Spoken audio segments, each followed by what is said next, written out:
मैंने कल ये सीखा कि है ना, अस्तित्व दर्शन में है ना 2 तरह के प्रकार होते हैं, एक इकाई और एक है ना व्यापक। व्यापक में है ना सीमित नहीं होती है और इकाई में है ना सीमित ही होती है चीजें। जोरदार, बढ़िया। और कोई आप में से और कोई आपके ग्रुप में से? आप बताइए, बीच में जो बैठे हैं आप, क्या नाम है आपका? पूजा, आप बताइए। पूजा बहन, बताओ। देखो कान पे कुछ जो तो भी ध्यान गया हो, कुछ तो याद रहा होगा, जीवन में कहीं पे चित्रण में कुछ स्टोर हुआ होगा। बताइए बताइए। 2 दिन में जो भी चर्चा हुई 2 दिन में, आपको जो भी ठीक लगा हो कि हाँ ये मेरा ध्यान गया इस पे। सभी मुद्दों पे ध्यान नहीं भी गया होगा, पर जो मुद्दे पे ध्यान गया है वो बताइए कि हाँ ये बात मुझे ऐसा लगा कि जीवन और शरीर अलग अलग है, उनकी जो स्पर्श है, स्मर्द है, गंध है, स्वाद है, सुगंध है, वो सभी अलग है। और जीवन में हमको ऐसी चीज में ध्यान देना चाहिए कि जो हमें करना है वो करना ही है। बाद में जो हमें अच्छा नहीं लगता वो हम नहीं करते, और जो अच्छा लगता है, हमें जो पसंद आता है वो उस पे ही हम ज्यादा ध्यान देते हैं। ठीक बात है, बढ़िया बढ़िया। और कोई आप में से? और कोई गुजराती में रखना चाहे तो भाषा का कोई प्रॉब्लम नहीं बोली सको जो मन में जे पण भाव छे એને व्यक्त करवानो छे। जो व्यक्त करने से सभी को लाभ होता है, और हम सभी देख रहे हैं कि सभी को लाभ हो रहा है। તમારું નામ શું છે બેન? ધ્રુવી। તમે કહેશો કઈ? बताओ ધ્રુવી બેન। व्यक्ति के लिए समाधान जरूरी है, और वो हमेशा निरंतर समाधान ही होना चाहता है। मतलब उसको हर एक चीज में समाधान चाहिए। वो कभी कंफ्यूज हो या कॉन्फ्लिक्ट हो तो उसे वैसा नहीं पसंद है, वो अधूरा महसूस करता है। उसे हमेशा समाधान ही रहना पसंद है। बहुत बढ़िया, बहुत बढ़िया। देखो, बात करते हैं तो हमको भी खुशी होती है कुछ तो पहुंचा है, और आप बात करते हो तो आपको भी खुशी होती है कि हम कुछ बता पाए। ठीक बात है। और कोई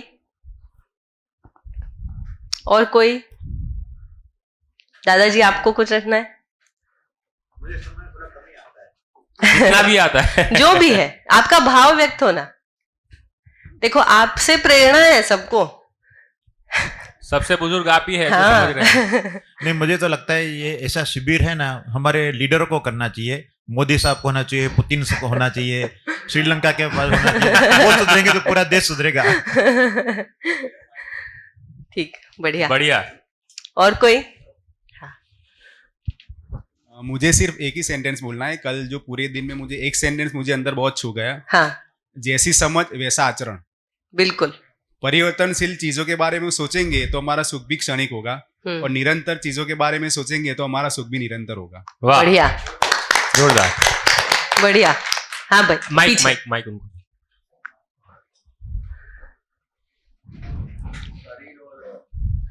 हाँ।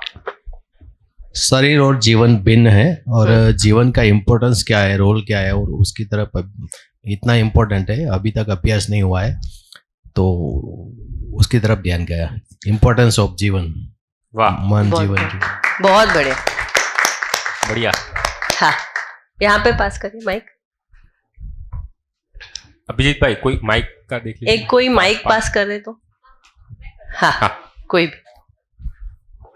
मेरा ध्यान इस तरफ गया कि ये जो शब्द हैं, जैसे मन, आत्मा, परमात्मा, धर्म, स्वभाव, ये हम यूज करते ही हैं ऑलरेडी, लेकिन सही मायनों में नहीं। बिल्कुल। कभी हम मन के आवेशों को लेकर स्वभाव बोल देते हैं, कभी हम वृत्ति प्रवृत्ति को स्वभाव बोल देते हैं। तो इसीलिए हमारी समझ अभी काफी कम है। यहाँ पे ये बात समझ में आई कि जैसे मानव का आपने कहा स्वभाव धीरता, वीरता, उदारता, सही मायनों में ये है। हाँ। जो निरंतर है। तो हमने निरंतरता को पहचाना ही नहीं था आज तक, इसीलिए अभी थोड़ा पर्सपेक्टिव में शिफ्ट आया है। हाँ। और ऐसा लगता है कि आगे और पता करना चाहिए, इसमें कुछ और डीप में है। बहुत बढ़िया, बहुत बढ़िया, बहुत बढ़िया, बहुत बढ़िया। देखिए, हर आयु के यहाँ पे सभी लोग बैठे हैं और सभी को ये लगता है समझना चाहिए। ये सबसे बड़ी उपलब्धि है। बढ़िया। ये जो हमने तुलन करने की जो 6 अलग स्टाइल जो देखे हाँ, तो हाँ, करते तो हैं सब, लेकिन ये इतना क्लियरली जो डिफाइन किया तो मुझे लगता है कि मैं मेरे जीवन में थोड़ा एनालिसिस कर सकूंगा अभी कि मैं किस तरह से कोई भी डिसीजन का तुलन कर रहा हूँ। और अगर सामने वाला कोई भी है जो अगर इस तरह से नहीं बिहेव करता है जैसे मैं सोचता हूँ, तो मैं सोच सकता हूँ कि ये किस तरह की उसकी वृत्ति है, कहाँ से उसका तुलन हो रहा है, तो शायद समझने में या कॉन्फ्लिक्ट थोड़ा कम हो सकता है। ऐसी उम्मीद है कि भाई मैं मेरा भी एनालिसिस कर सकूंगा, सामने वाला का भी, तो समझने में थोड़ी दिक्कतें कम आएंगी कि भाई ठीक है ये इसने इस तरह से उसका तुलन किया इसलिए उसका डिसीजन ऐसा है। बिल्कुल बिल्कुल, बहुत इसीलिए बढ़िया। पहले दिन जो आप बोले ना कि हर मानव यूनिक है, अब आप ऐसा नहीं कह सकते कि हर मानव यूनिक है, हर मानव हम एक लोग जैसा है। डिफाइन कर सकते हैं हर चीज को। उतना ही है, वो कहाँ से ऑपरेट हो रहा है वो हमको पता चल गया अभी। बहुत बढ़िया, बहुत बढ़िया, बहुत बढ़िया। बहुत सुंदर। तो चलो, शिविर ठीक चल रहा है ना? समझ में आ रहा है? पूरा भले समझ में नहीं आए, उसके लिए और समय लगाना पड़ेगा, पर कुछ तो समझ में आ रहा है कि नहीं आ रहा है, बस उतना ही है। और बढ़िया। दूसरा, आगे और समझने की इच्छा हो रही है कि नहीं हो रही, बस उतना ही है कि अगर समझने की प्रवृत्ति हमें बन जाती है तो हम समझ ही लेंगे, है ना। हमारे बीच में सुनील भाई हैं, उनका परिचय हम लोग करा देते हैं। आप अपना परिचय दीजिए। हाँ, आप भी दे दीजिए, आपका तो हो गया था। मेरा नाम सुनील पटेल है। मैं जीवन विद्या से लगभग 1.5 साल से जुड़ा हूँ और रेगुलर उसका अध्ययन करते हैं। सुबह जो ऑनलाइन सेशन रहते हैं वहीं, और परिचय शिविर, अध्ययन शिविर होते हैं, वहाँ जितना टाइम मिलता है उतना जाते हैं और समझने का प्रयत्न करते हैं, अध्ययन करते हैं। धन्यवाद। बहुत बढ़िया। मेरा टाइल्स एंड सैनिटरीवेयर्स का शोरूम है ये अहमदाबाद में, गोता में, वो बिजनेस कर रहा हूँ। और उसके साथ साथ में जितना टाइम मिलता है परिवार के साथ में बैठ के देखते हैं, अध्ययन करते हैं। क्या लगता है समझने में जो प्रवृत्ति 2 साल से आप कर रहे हैं, उसमें क्या आपके अंदर हुआ? बस थोड़ा शेयरिंग, उपलब्धि के रूप में जो भी हुआ है। उपलब्धि में देखे तो पहले ही शिविर से ही फर्क दिखने का चालू हो गया था। अच्छा। मेरी पत्नी के साथ में मैंने पालीताना में जो जीवन विद्या परिचय शिविर किया था, तो उसमें 7 दिन का जो शिविर होता है उसमें जाने के बाद घर आने से अंदर अंदर जो अनबन रहती है, छोटी मोटी सालों पहले की जो अनबन बनी होती है, वो माइंड में रहती है, पीड़ा के रूप में थोड़ी रहती है हर एक के मन में।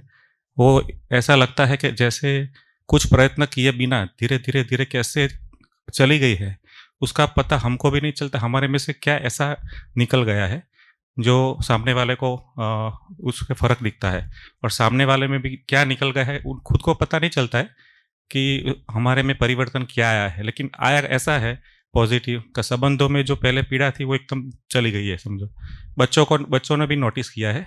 मेरी बेटी है कॉलेज के 3rd ईयर में, अभी 4th में है, तो 3rd ईयर में थी तब हमने शिविर किया था, तो उसने भी नोटिस किया पापा मम्मी के बर्तन में, अंदर अंदर हमारे आपसी बर्तन में और बच्चों की तरफ के बर्तन में उसने फ़र्क देखा।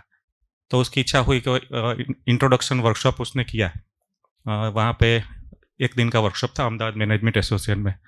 वो वर्कशॉप करने के बाद उसने नक्की किया था कि मैं परिचय शिविर पूरा करूँगी 7 दिन का। वैकेशन आएगा तब करने वाली थी। तो यहाँ पे ऐसा होता है कि अहमदाबाद में चल रहा है या नज़दीक में चल रहा है तो उसका वैकेशन नहीं होता है। तो उसने बोला जब भी वैकेशन होगा तो कहीं भी होगा इंडिया में, मैं चली जाऊँगी। तो पुष्कर में जीवन विद्या परिचय शिविर हुआ था राजस्थान के अजमेर के बाजू में, तो वो अकेली चली गई थी। यहाँ से मैंने पहली बार उसको ट्रेन में अकेले बिठाया था, वो चली गई और पूरा 7 दिन करके अभी अजमेर से लौटी नहीं थी, अजमेर में ही थी।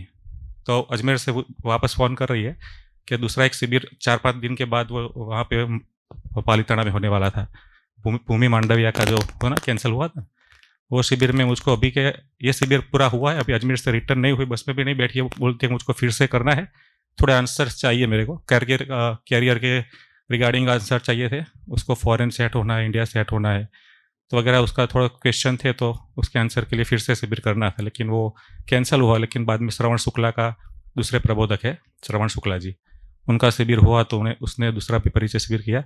उसको भी बहुत इतना बढ़िया जो डिसीजन मेकिंग उसका था वो परफेक्ट डिसीजन भी आ गया है, क्या करना है एकदम क्लैरिटी हो गई है। हर एक और परिचय शिविर में ऐसा देखते हैं, कोई भी एज का हो, जैसे हम पालीताना में थे, कोई भी शिविर में जाते हैं तो हर एक उम्र का लोग, समझो 18-20 साल के बच्चे थे हमारे साथ, और हमारे 40-50 के आसपास के भी थे, और 70-80 साल के भी लोग थे। सभी लोग ऐसा वर्कशॉप में समझो एक साथ, एक सभी उम्र के लोग इतना इंटरेस्ट दे के सुन पाए और अपना फोकस दे पाए, वैसा पहली बार मैंने तो देखा है उसमें। और भी दूसरे तो व्यवसाय में भी फर्क पड़ा है। व्यवसाय में जैसे हमारे साथी सहयोगी लोग रहते हैं, मेरे साथ जो काम करते हैं, उन्होंने भी नोटिस किया है मेरे स्वभाव में, और हमारे रिलेशनशिप में बहुत उसमें रिजल्ट मिला है, व्यवसाय में भी अच्छा रिजल्ट मिला है। और बहुत बढ़िया बात तो यह है कि हमको ये पूरा परिवार इतना प्यार करने वाला मिला है, सभी लोग, उसमें बारंबार आने का मन करता है। और इसमें बड़े परिवार से जुड़ने से हमारा गति भी बढ़ता है अध्ययन का। धन्यवाद। बढ़िया बढ़िया बढ़िया। तो बहुत बढ़िया शेयरिंग, अच्छा लगा सबसे सुन के। तो कल हमने जो किया था, संपूर्ण अस्तित्व जो है बेसिकली इकाई और व्यापक दो ही वस्तुओं से बना हुआ है, और इन दोनों का सह अस्तित्व जो है वो हमेशा बना हुआ है। ना इकाई व्यापक में परिवर्तित होती है, ना व्यापक जो है वो इकाई में परिवर्तित होता है। दोनों की क्वालिटीज अलग अलग है, दोनों ही को हम अच्छे से पहचान सकते हैं उनके गुणों से। इकाई जो है उसको हमने देखा था कि इकाई जो है व्यापक में डूबी है, भीगी है, घिरी है। व्यापक पारगामी है, पारदर्शी है।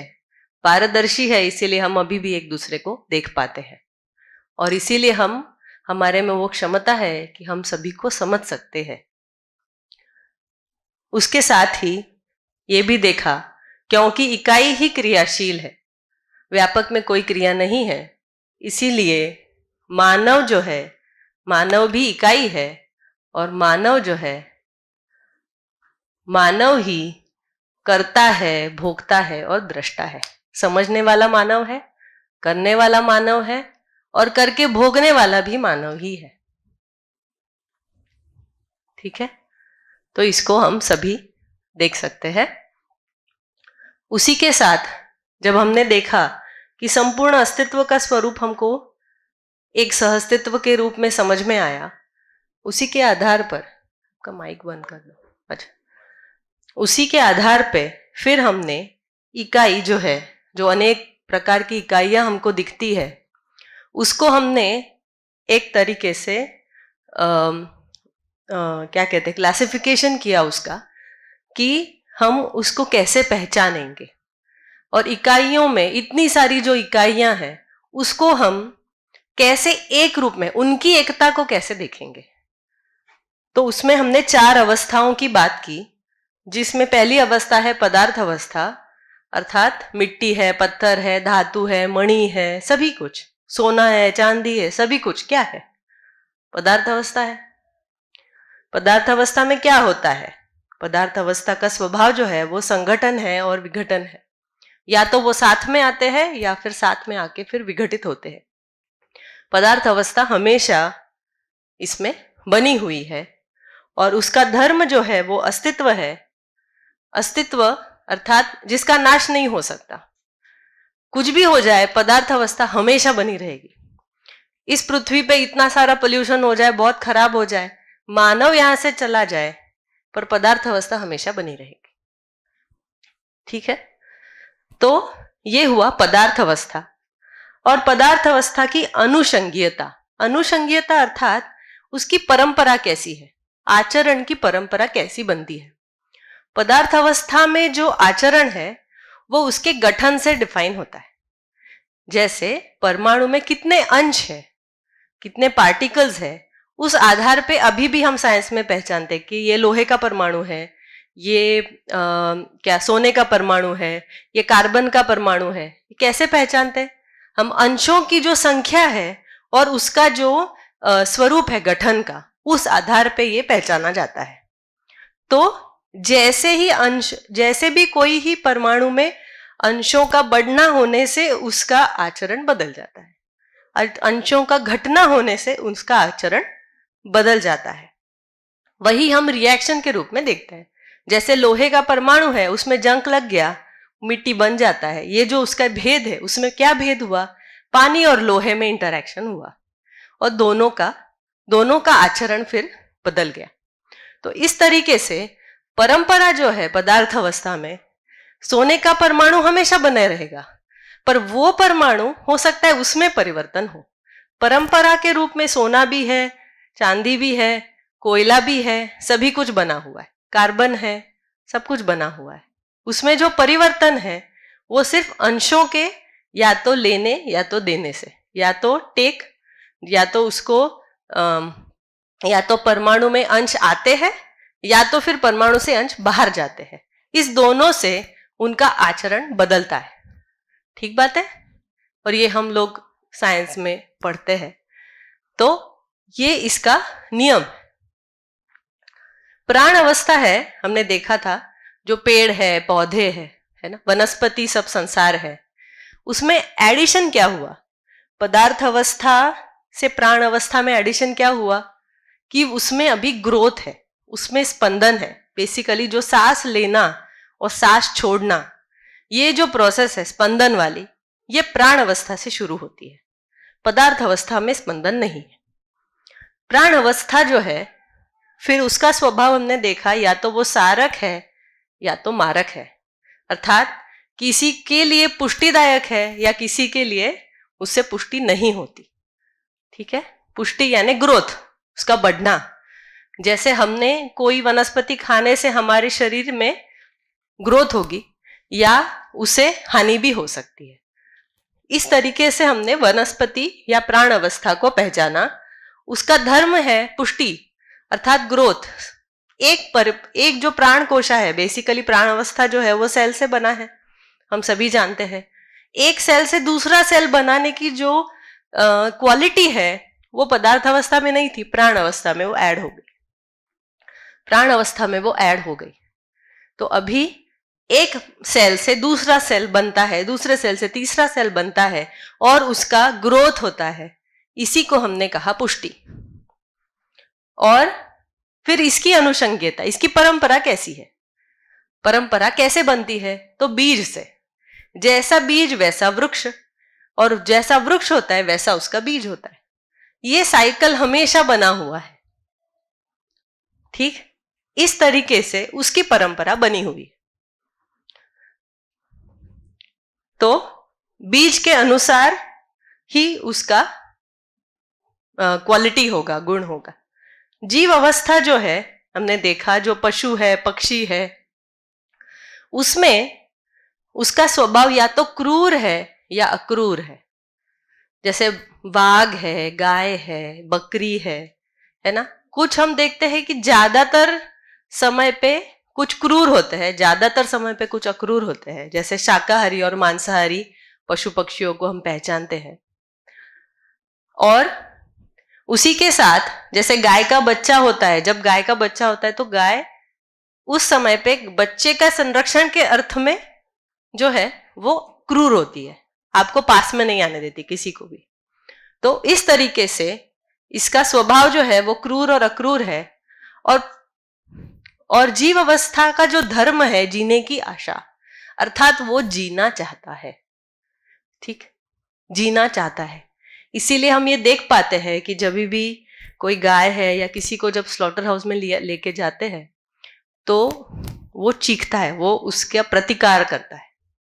ये जीने की आशा जो है वो उसमें हमेशा बनी हुई। और उनकी जो अनुषंगियता है अर्थात परंपरा, उनकी वंश के अनुसार परंपरा है। जैसे गाय का वंश है तो गाय का बच्चा गाय है, बकरी का बच्चा बकरी है, और उनका आचरण भी उसी के अनुसार है। तो गाय का आचरण है, जो गाय का बच्चा है उसका आचरण भी गाय जैसा है। तो वंश के अनुसार इसकी परंपरा बनी हुई है।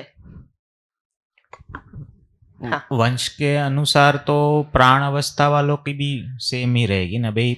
से हाँ। एप्पल का ट्री है तो उसके बीज में से एप्पल का ही ट्री हाँ। होगा। उसमें भेद इतना ही है इसको बीज ही तो कहा। उसमें बीज बनता है और बीज से वृक्ष बनता है। बीज जैसा है वैसा ही पेड़ बनेगा। जैसे एप्पल, जैसे आपने उदाहरण दिया, एप्पल का बीज है, उससे एप्पल का पेड़ बनेगा। वंश इसलिए बोलते हैं इसमें कि जो जाति प्रजाति वाला बात है ना, तो उसमें वंश अर्थात इसमें क्या है जनरली कि जीव से जीव या तो पैदा होता है, इसमें बीज से डिसाइड होता है। बीज के क्वालिटी से पेड़ का बनना जो है वो डिसाइड होता है। इसमें हम अलग से बीज नहीं पहचान सकते, इसको आप वंश के रूप में पहचानते हो। और क्या ये कह सकते हैं कि जीव और प्राण अवस्था में एक डिफरेंस ये है कि प्राण अवस्था में मूवमेंट है, जीव अवस्था में जैसे ट्रीज हैं तो वो स्टेशनरी टिपिकली होते हैं। हाँ, और हाँ, लाइक जैसे हमने हाँ, पदार्थ और प्राण में जो डिफरेंस देखा, कहा, ग्रोथ। ठीक बात है, ठीक बात है। तो इसमें क्या भेद है? हाँ, तो इसमें एक बड़ा भेद है कि ये इसमें पुष्टि है, जीव अवस्था में भी पुष्टि है, पर किस में है? उसके शरीर में। जीव अवस्था जो है वो शरीर और जीवन दोनों के संयुक्त रूप में जीव अवस्था है। इसमें जो जीवन है वो अपने शरीर के अनुसार ही सिर्फ चालित करता है शरीर को। जैसे बाघ का शरीर है तो बाघ के जैसे ही रहेगा उसका आचरण। तो ये एक भेद है। दूसरा भेद, इसमें जीने की आशा है जो प्राण अवस्था में नहीं है। थोड़ा एक जब और वेजिटेरियन नॉन वेजिटेरियन की बात चलती है तो हाँ, आर्ग्यूमेंट ऐसा होता है कि भाई किसी को मार के नहीं खाना चाहिए। ठीक तो नॉन बात है। वेजिटेरियन वाले ऐसा बोलते हैं कि भाई पेड़ में भी तो जान है, आप उसको भी तो हाँ। पर तो उनमें क्या जीने की आशा ऐसे नहीं होती? वो व्यक्त शायद नहीं कर पा रहे हैं, बट आई एम श्योर कि no tree would like to be cut, it can not express. मुझे ऐसा लगता है ये जो एक्सप्रेस करना है वो जीवन के साथ है। हाँ, बिना जीवन के एक्सप्रेस नहीं होगा।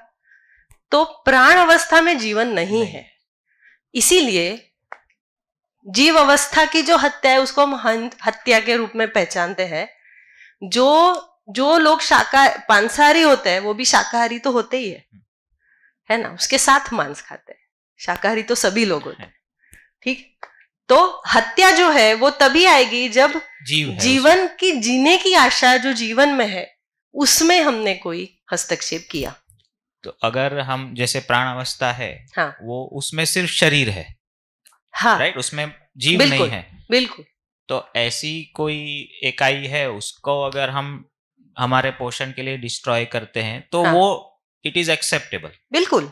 तो क्या अब डिस्ट्रॉय मतलब उसको देखना होगा। एक्चुअली क्या है, जैसे पेड़ है ना, या जो गेहूं है। अब क्या हम लोग क्या करते हैं, गेहूं का बीज जो है उससे गेहूं को बोते हैं, उसमें से हमारी जो आवश्यकता है, क्या आवश्यकता है, गेहूं की, बीज की, वो हम ले लेते हैं। उसी में से कुछ बीज हम रखते हैं ताकि उसकी परंपरा जो है बीज वाली वो बनी रहे, तो गेहूं फिर से होगा, ठीक। तो इस तरीके से इसकी परंपरा को बिना डिस्ट्रॉय किए हम लोग उसका यूज करते हैं, ठीक। वैसे जीव अवस्था का हम क्या करेंगे, तो जीव अवस्था को भी हम लोग पालते हैं, गाय को पालते हैं, घोड़े को पालते हैं, बैल को, बहुत सारी चीजों को हम पालते हैं। तो क्या करते हैं, उनकी जीने की आशा और पुष्टि बनी रहे उस अर्थ में हम व्यवस्था बना देते हैं। जैसे गाय को हम चारा देंगे, ठीक। अब उनसे हमको क्या मिलता है, हमको मिलता है या तो गोबर जो आपको खेती में इस्तेमाल होता है, या तो उनका पावर, जैसे बैल है या घोड़ा है, उसका जो पावर है बेसिकली उसको हम लोग दूर गमन या उसके यूज के लिए यूज करते हैं। तीसरा है दूध, जो उसके बच्चे के लिए, और क्योंकि हमने उसको पुष्टि दी इसीलिए जो अधिक है उसके बच्चे के लिए जितना चाहिए उससे जो अधिक है उसको हम इस्तेमाल करते हैं। तो ये 3 चीजें हुई। इस तरीके से हम जीव अवस्था को एक तरीके से उसका उपयोग करते हैं, ठीक। और उसके धर्म में हमने कोई बाधा नहीं की। जैसे पेड़ है, उसके धर्म में हमको बाधा नहीं करनी है, उसका पुष्टि मतलब इस धरती पे पेड़ बने रहे इस अर्थ में हम हमेशा काम करते रहेंगे। इस आधार पे हमारी इन अवस्थाओं के साथ हमारा जो एक इंटरैक्शन है वो स्पष्ट होता है। लेकिन काटना नहीं चाहिए, राइट, पेड़ को भी। अब वही है ना, जितने हम काटते हैं उससे ज्यादा हम लगाए। एक आम के पेड़ पे कितने आम आते हैं? बहुत सारे। आपको चाहिए उतने ले लिए। यदि सभी आप नहीं खाएंगे, आप अगर उसका कंजप्शन नहीं करते हैं, है ना, और सभी ऐसे ही रहेंगे, तो पूरी धरती पे आम के पेड़ ही हो जाएंगे। तो संतुलन के अर्थ में भी ये है। वैसे ही जितने भी अभी पूरी धरती पे घास है, यदि जीव जानवर नहीं है तो इस धरती पे घास ही घास हो जाएगा। हम लोग खेत में देखते हैं, जैसे खेत के रास्ते में भी बहुत सारा घास होता है। अभी ये जैसे बारिश का मौसम है, गाय आती है, चर के चली जाती है। उसको ही अगर हमको ही काटना है, हमको ही उसको कहीं प्लेस करना है ना, उसकी व्यवस्था हमको ही करना है, तो आदमी सुबह से शाम तक घास ही काटता रहेगा। इस पे करेंगे सर बाद में बात। तो ये संतुलन के अर्थ में है। जो भी आप जो बोल रहे हो ना, जैसे पेड़ काटना नहीं है, ये नहीं है, अभी वो जो है उसकी मानसिकता क्या है। जैसे एक पेड़ की जो रचना है वो व्यवस्था में कैसे भागीदारी कर रहा है, उसका प्रयोजन क्या है पेड़ का। यदि ये हम पहचानते हैं तो हम उसकी बने रहने में सहायक होंगे। उसकी परंपरा कैसी बनी रहे, जैसे हमने बोला ना, उसकी परंपरा कैसे बनी रहेगी, बीजानुसंगीयता। आनुसंगीयता जो है वो परंपरा बनाने के अर्थ में, आनुसंगीयता यानी परंपरा बनी रहे। उसके लिए क्या है, बीज जो है, बीज से वृक्ष बनता है, और उसी वृक्ष में से और बीज बनते हैं, जिससे और वृक्ष बनते हैं। सो परंपरा बनी रहती है।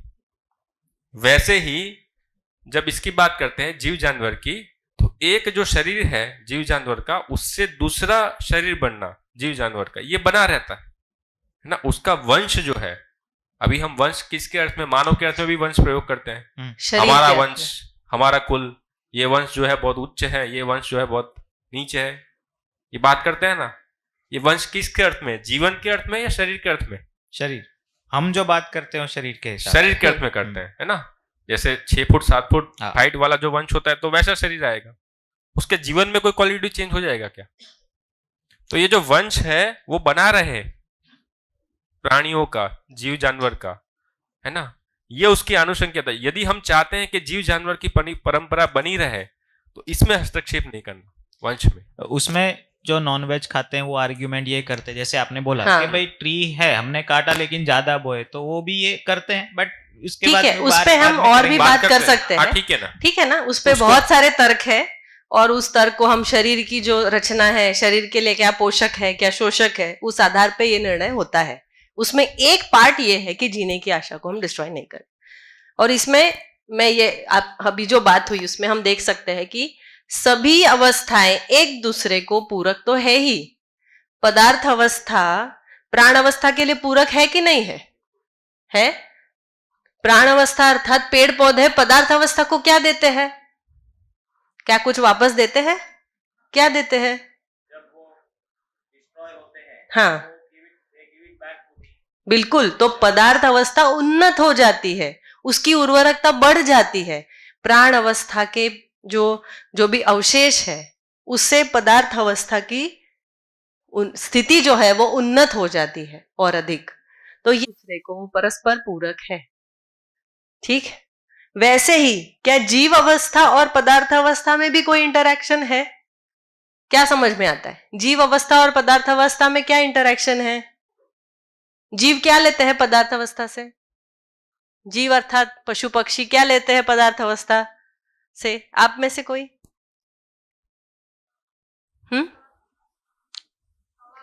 बिल्कुल, हवा पानी। ठीक। तो हवा पानी लिया, जीव अवस्था ने पदार्थ अवस्था को क्या दिया वापस? क्या दिया वापस? क्या दिया? क्या दिया? क्या दिया? गोबर दिया, मलमूत्र दिया। उसका शरीर जब विरचित होता है तो भी पदार्थ अवस्था उन्नत होती है, मिट्टी की उर्वरकता बढ़ती है। ठीक है। वैसे ही जीव अवस्था और प्राण अवस्था, पशु पक्षी और जो पेड़ पौधे हैं, उसमें कैसा इंटरैक्शन है? पेड़ पौधों से इसकी पुष्टि होती है। जीव अवस्था जो है पेड़ पौधों को खाते हैं, इससे इनके शरीर पुष्ट होते हैं। जीव अवस्था पेड़ों के लिए क्या देते हैं? बहुत सारा पॉलिनेशन जो है, बीज का बनना जो है वो जीव अवस्था से है। ठीक। तो इन सभी का हम देख पाते हैं कि सभी एक दूसरे को परस्पर पूरक है। सह अस्तित्व को प्रमाणित किए हुए है कि हम साथ साथ सभी रह सकते हैं और दोनों एक दूसरे को और उन्नत कर रहे हैं। अभी प्रॉब्लम कहाँ है जब मानव इसमें आता है? मानव से पशु पक्षियों से भी मानव को कुछ मिल रहा है, जो पेड़ पौधे हैं उससे भी मानव को मिल रहा है, आहार जो है वो वहां से आ रहा है। पशु पक्षियों से उसको जो पावर मिल रहा है बेसिकली उसके लिए यूज कर रहे हैं, है ना। फिर पदार्थ अवस्था हवा है, पानी है, ये सब हमको मिल रहा है। अभी क्वेश्चन मार्क कहाँ है कि हम इसके लिए क्या करेंगे, हम जीव अवस्था के लिए क्या करेंगे, हम पदार्थ अवस्था के लिए क्या करेंगे जिससे वो उन्नत हो। हम लोग अभी इसमें लगे हैं, हमने हवा का प्रदूषण कर दिया, पानी को प्रदूषित कर दिया, प्राण अवस्था जंगल कट गए, आवश्यकता से अधिक जंगल कट गए। जीव अवस्था जो है उसको भी हमने वही स्थिति पे ला दिया है ना, कि हम लोग उसके रहने की जो जगह है उसको नहीं बना के रख रहे। ठीक, तो इसीलिए इस चक्र को बनाए रखना ये मानव की आवश्यकता है। उसके बिना मानव इस धरती पर नहीं रह सकता। और हम ये सभी देख ही सकते हैं कि इस प्रदूषण से बढ़ने से अभी जो धरती की स्थिति है वो जितनी भी गंदी होती जाएगी, धीरे धीरे मानव के रहने लायक नहीं बचेगी। ठीक, तो ये इंटरैक्शन है, इसको हमको पहचानना है। इसके साथ हमको क्या निर्वाह करना है ताकि पदार्थ अवस्था, प्राण अवस्था और जीव अवस्था उन्नत बनी रहे। ये हमारा कार्य, मतलब ये हमारा उनके साथ भागीदारी है। जीव अवस्था को जैसे हमने गाय को हमने पुष्टि, मतलब उसका जो वंश है वो अच्छा हो जाए, उन्नत हो जाए, इसलिए हम काम कर सकते हैं। ठीक, जैसे दूसरा, जैसे जीव जानवर, जो जंगली जीव जानवर, उनके लिए जंगल बनाए रखना ताकि वो ठीक से रहे। जैसे कीट, हाँ अभी तो ऐसा ही है, पर इंटरफियर ना करे, पर इनफैक्ट उनका पुष्टि हो, क्योंकि जंगल को बनाए रखना, हम लोग तो काटे जा रहे हैं, तो हाँ कर रहे हैं। हमारी लालच को पूरा करने के लिए हम इंटरफियर कर रहे हैं उसमें। हम उसको अगर कम करते हैं ना तो बहुत सारी चीजें ठीक हो सकती है। दूसरा, इसमें और एक चीज समझ में आती है कि जीव अवस्था में जैसे वंश की क्यों कहा, क्योंकि गाय का जो प्रजनन है वो गाय और बैल का ही होता है, उससे गाय का जन्म होता है। ठीक, इसमें भी हस्तक्षेप अभी मानव करने की कोशिश कर रहा है, तो उसकी जो परंपरा है उसको तोड़ने का काम मानव कर रहा है। दूसरा, जैसे बीज की परंपरा है, हमने क्या किया, जेनेटिक इंजीनियरिंग कर दिया, बहुत सारे बीज ऐसे बना दिए, उसकी परंपरा नहीं बनी रहती। उस बीज से आप एक बार लगाओ, दूसरी बार वो बीज हम नहीं लगा सकते। तो हमने क्या किया, इस परंपरा में हस्तक्षेप किया। ये हमारा हस्तक्षेप है उनके रहने में। ठीक है,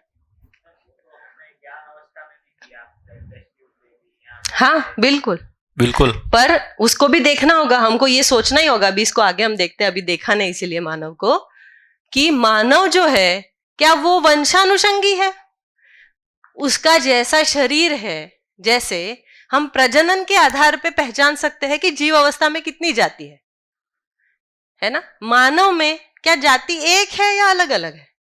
शरीर के आधार पे एक ही है, सबका प्रजनन हो सकता है, अर्थात मानव जाति एक है, भले ही उनका शरीर का रंग, रख रखाव अलग हो। इसीलिए मानव का वंश जो है एक ही है? तो अब हमको क्या देखना है, हम लोग यहाँ फंसे हैं, भले टेस्ट ट्यूब में भी अभी किसी के लिए दिक्कत है, वो है इसीलिए हम कर रहे हैं। प्रॉब्लम ये है कि दिक्कत पैदा कैसे हुई, वो इसी से हुई। ये सब जो पॉल्यूशन हो गया, ये जो बीज में हमने हस्तक्षेप कर दिया है, आपको क्या लगता है इस सब का प्रभाव हमारे शरीर पे नहीं होगा? होगा ही। उसी से हमारी इनफर्टिलिटी बढ़ी है, तो हमने हस्तक्षेप किया, उसका प्रभाव हम पे हुआ। ठीक, तो अभी ज्ञान अवस्था पे आते हैं। मानव का स्वभाव हमने देखा था, धीरता, वीरता, उदारता, दया, कृपा और करुणा, और उसका धर्म सुख, उसको तो हम पहले दिन से बात कर रहे हैं। और इनकी अनुषंगीयता जो है, मानव की परंपरा कैसे बने रहेगी, तो मानव की परंपरा संस्कार अनुषंगी है, अर्थात मानव शिक्षा के साथ, समझ के साथ अपनी परंपरा को बनाए रखता है। ठीक है, एक गाय के बच्चे को ये नहीं बताना पड़ता है कि आपको क्या खाना है और क्या नहीं खाना है, लेकिन एक मानव के बच्चे को बताना पड़ता है आपको ये खाना है, ये नहीं खाना है। तो शरीर को बनाए रखने के लिए भी आपको समझ की आवश्यकता है। यही भेद है जीव अवस्था और ज्ञान अवस्था में। ठीक ठीक है सब लोग? ठीक, इसमें कोई सवाल? इसमें कोई सवाल? पीछे कोई सवाल, कोई अस्पष्टता? ठीक है, तो हमने चारों अवस्थाओं को देखा, उसकी परंपरा कैसी बनी है इसको देखा, है ना। तो अस्तित्व दर्शन ज्ञान में हमने अस्तित्व कैसा है उसको देखा, इकाइयां कैसी है, उसमें क्या विभाजन है उसको देखा, उसकी जो निरंतर वस्तु है जिसको हमको पहचानना है वो भी हमने देखा। अभी हमको जो देखना है, इसका जो इंटरैक्शन है एक दूसरे के साथ, वो भी हमने देखा। अभी हमको जो देखना है कि इसमें जो परिवर्तन है वो कैसा है। तो बेसिकली पदार्थ अवस्था, प्राण,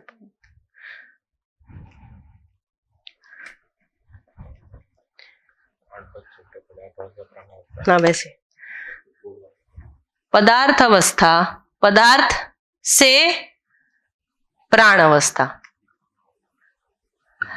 हाँ, पदार्थ अवस्था से प्राण अवस्था बनता है। कैसे बनता है? जैसे हम लोग देखते हैं कि ये जो इवोल्यूशन का क्रम है उसको अगर हम देखेंगे तो बेसिकली प्राण कोशाएं जो है वो कैसे बनी, तो वो पदार्थ अवस्था अर्थात परमाणुओं के गठन से जो रसायन बने, रसायनों के जो गठन है उसको हमने प्राण कोशा या सेल के रूप में पहचाना। बेसिकली पदार्थ अवस्था जो है वो परमाणुओं से बना हुआ है, एटम्स से। एटम से मॉलिक्यूल बने, मॉलिक्यूल से जो फिर जैसे पानी का बनना है, रसायन बने, केमिकल्स बने, वो केमिकल्स को एक साथ होने के बाद प्राण अवस्था बनी। ठीक ठीक है, तो पदार्थ अवस्था से प्राण अवस्था बनती है, प्राण अवस्था से फिर से पदार्थ अवस्था बन जाती है, उसके मतलब जिसको विरचित होने से। ये हम देख सकते हैं, ये हम देख सकते हैं। इसको हमने कहा ये एक चक्र है, ये एक चक्र है, इसको हमने कहा प्राणपद चक्र। प्राणपद चक्र, ये चक्र है ना, पदार्थ से प्राण का बनना और प्राण से पदार्थ का बनना, ये चक्रीयता बनी हुई। फिर प्राण अवस्था से,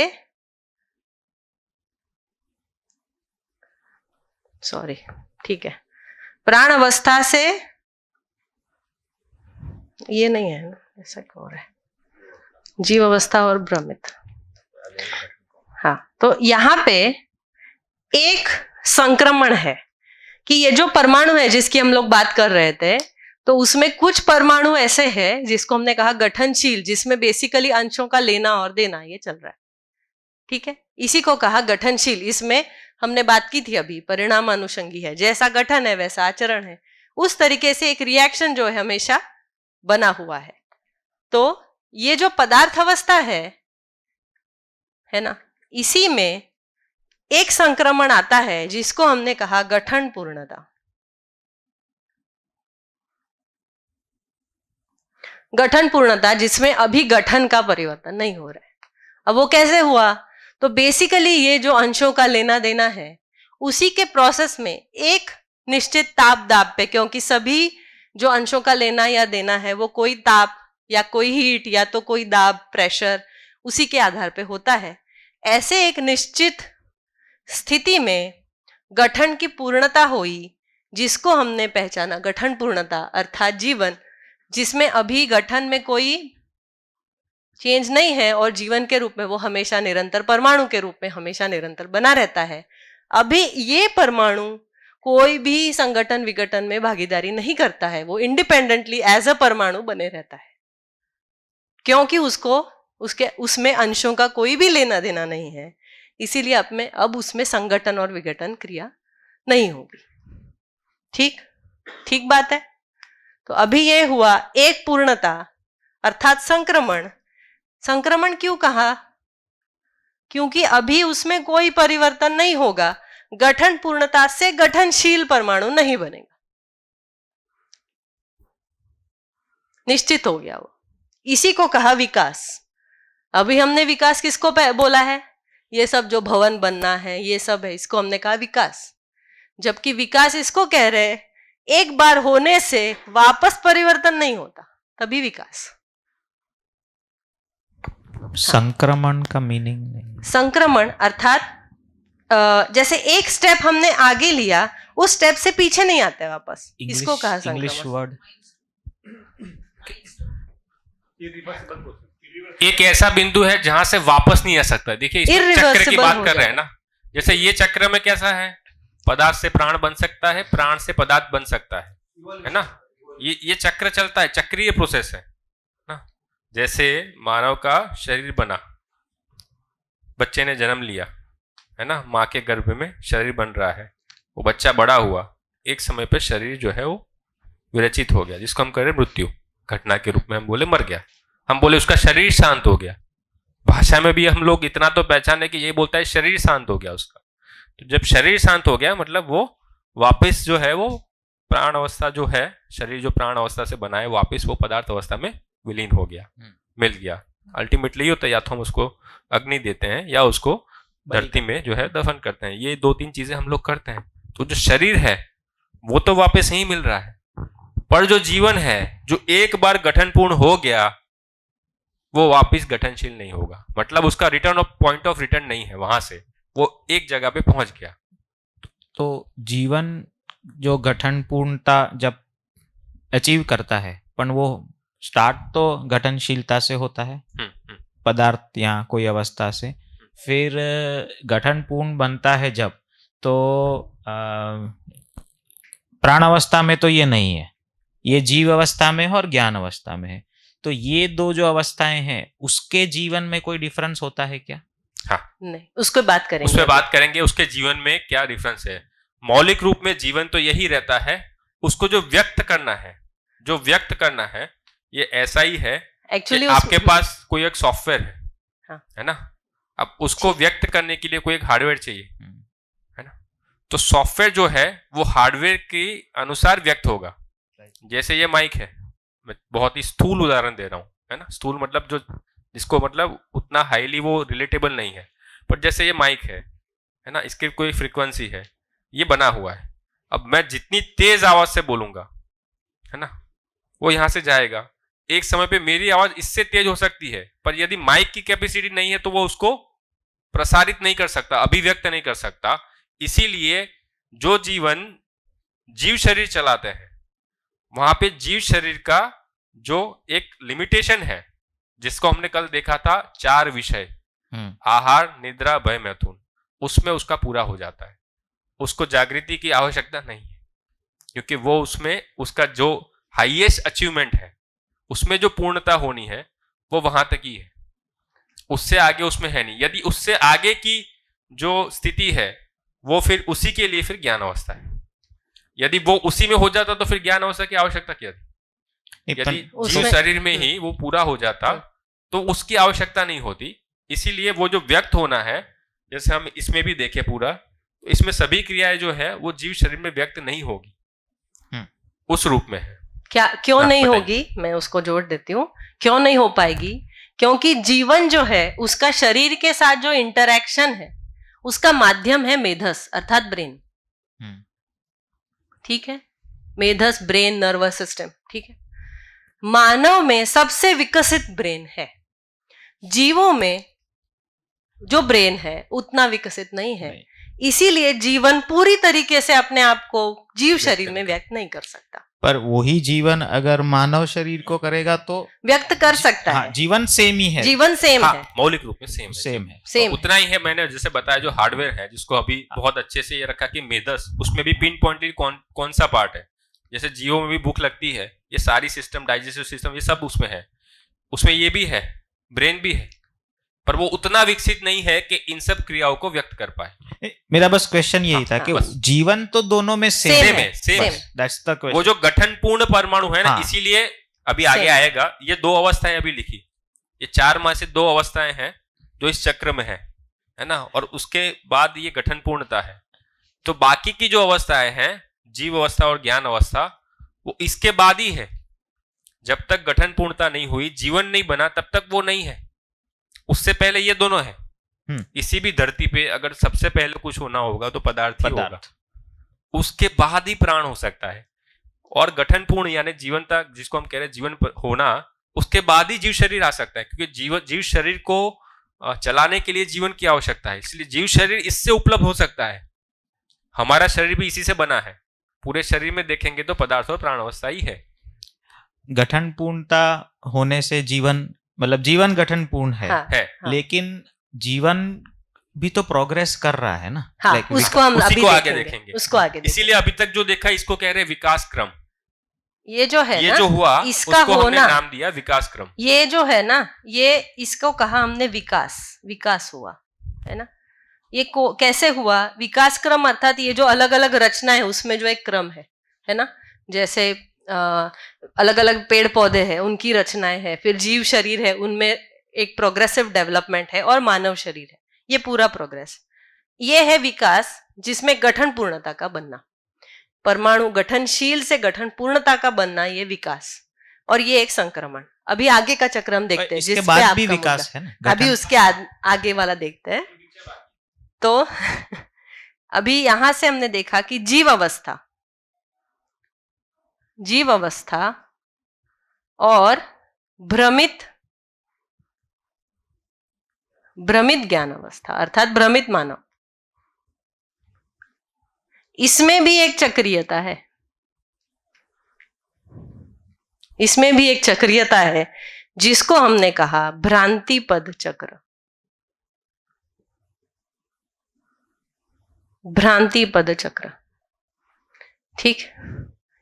इसके बाद एक संक्रमण है, जिसको हमने कहा क्रिया पूर्णता, अर्थात समझ का पूरा हो जाना, समझदार हो जाना। इसी को, मतलब ये जो विकास है, ये क्या है, ये रचना, मतलब ये जो गठन है उसमें विकास है। ये है गुणात्मक विकास, इसमें गुणों का विकास है, क्वालिटेटिव चेंज है। ये क्वांटिटेटिव चेंज है, ये क्वालिटेटिव चेंज है, इसीलिए इसमें दोनों में भेद, ठीक। तो ये एक स्टेप, ये सेकंड संक्रमण हुआ, ये दूसरा संक्रमण हुआ। उसी को कह रहे हैं 10 क्रिया, जिसको हम जो 10 ये क्रिया पूर्णता, अर्थात समझ पूरा हो जाना, ठीक, समझदार हो जाना, समाधानित हो जाना। और फिर है मानव और देव मानव, इसका संक्रमण।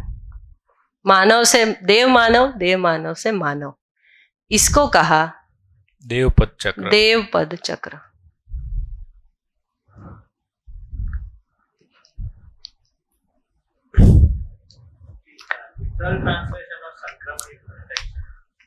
हाँ, वो नहीं, संक्रामक, वो वो संक्रामक रोग, हाँ, वो नहीं है, ठीक है, वो नहीं यहाँ है। नहीं है। हाँ, पीछे वापस नहीं है, इसको हम मतलब कहते इससे हैं बाहर पॉइंट के ऑफ बाद। No return. हाँ, पॉइंट ऑफ नो रिटर्न मतलब वहां से वापसी नहीं है। जो भी यहाँ पे पहुंचा है वो इस चक्र में तो रह सकता है, विद इन दिस बाउंड्रीज, ये यहाँ पे यहाँ रहेगा, पे चक्रियता है, यहाँ पे नहीं आ सकता। यहाँ नहीं आ सकता। एक बार जो जीवन हो गया, जिसने जीव शरीर चला लिया, या तो वो भ्रमित मानव का शरीर चला सकता है या जीव शरीर चला सकता है, वो वापस प्राण और पदार्थ में कन्वर्ट नहीं होगा, उसका शरीर होगा, जीवन नहीं होगा। तो ये है पॉइंट ऑफ नो रिटर्न। तो यहाँ पे तो जो हो रहा है वो जैसे बताया क्वांटिटेटिव चेंज हो रहा है, यहाँ पे क्वालिटेटिव चेंज हो रहा है। क्वालिटेटिव चेंज में भी आगे जो ये वाला क्वालिटेटिव चेंज है, एक्चुअली यहाँ पे क्वालिटेटिव चेंज है, भ्रमित हाँ, से मानव, मानव ये क्वालिटेटिव चेंज है ना। भ्रमित अवस्था से मानव बनना, ये क्वालिटेटिव चेंज है। और उसके बाद मानव और देव मानव के बाद जो लास्ट संक्रमण है या जिसको हमने कहा दिव्य पद, इसी को कहा आचरण पूर्णता।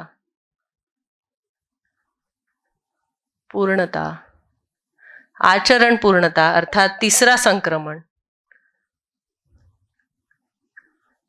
अभी इससे ये है पद मुक्ति, ये है नो पॉइंट ऑफ रिटर्न।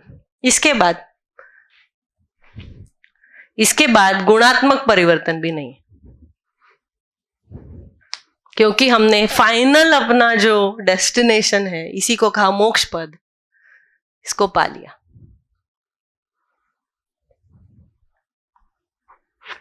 तो ये जो 3 पूर्णताएं है, गठन पूर्णता, क्रिया पूर्णता और आचरण पूर्णता, ये पूरे इकाई जो है, या जिसको हमने कहा सभी जो अवस्थाएं है, उनका लक्ष्य है,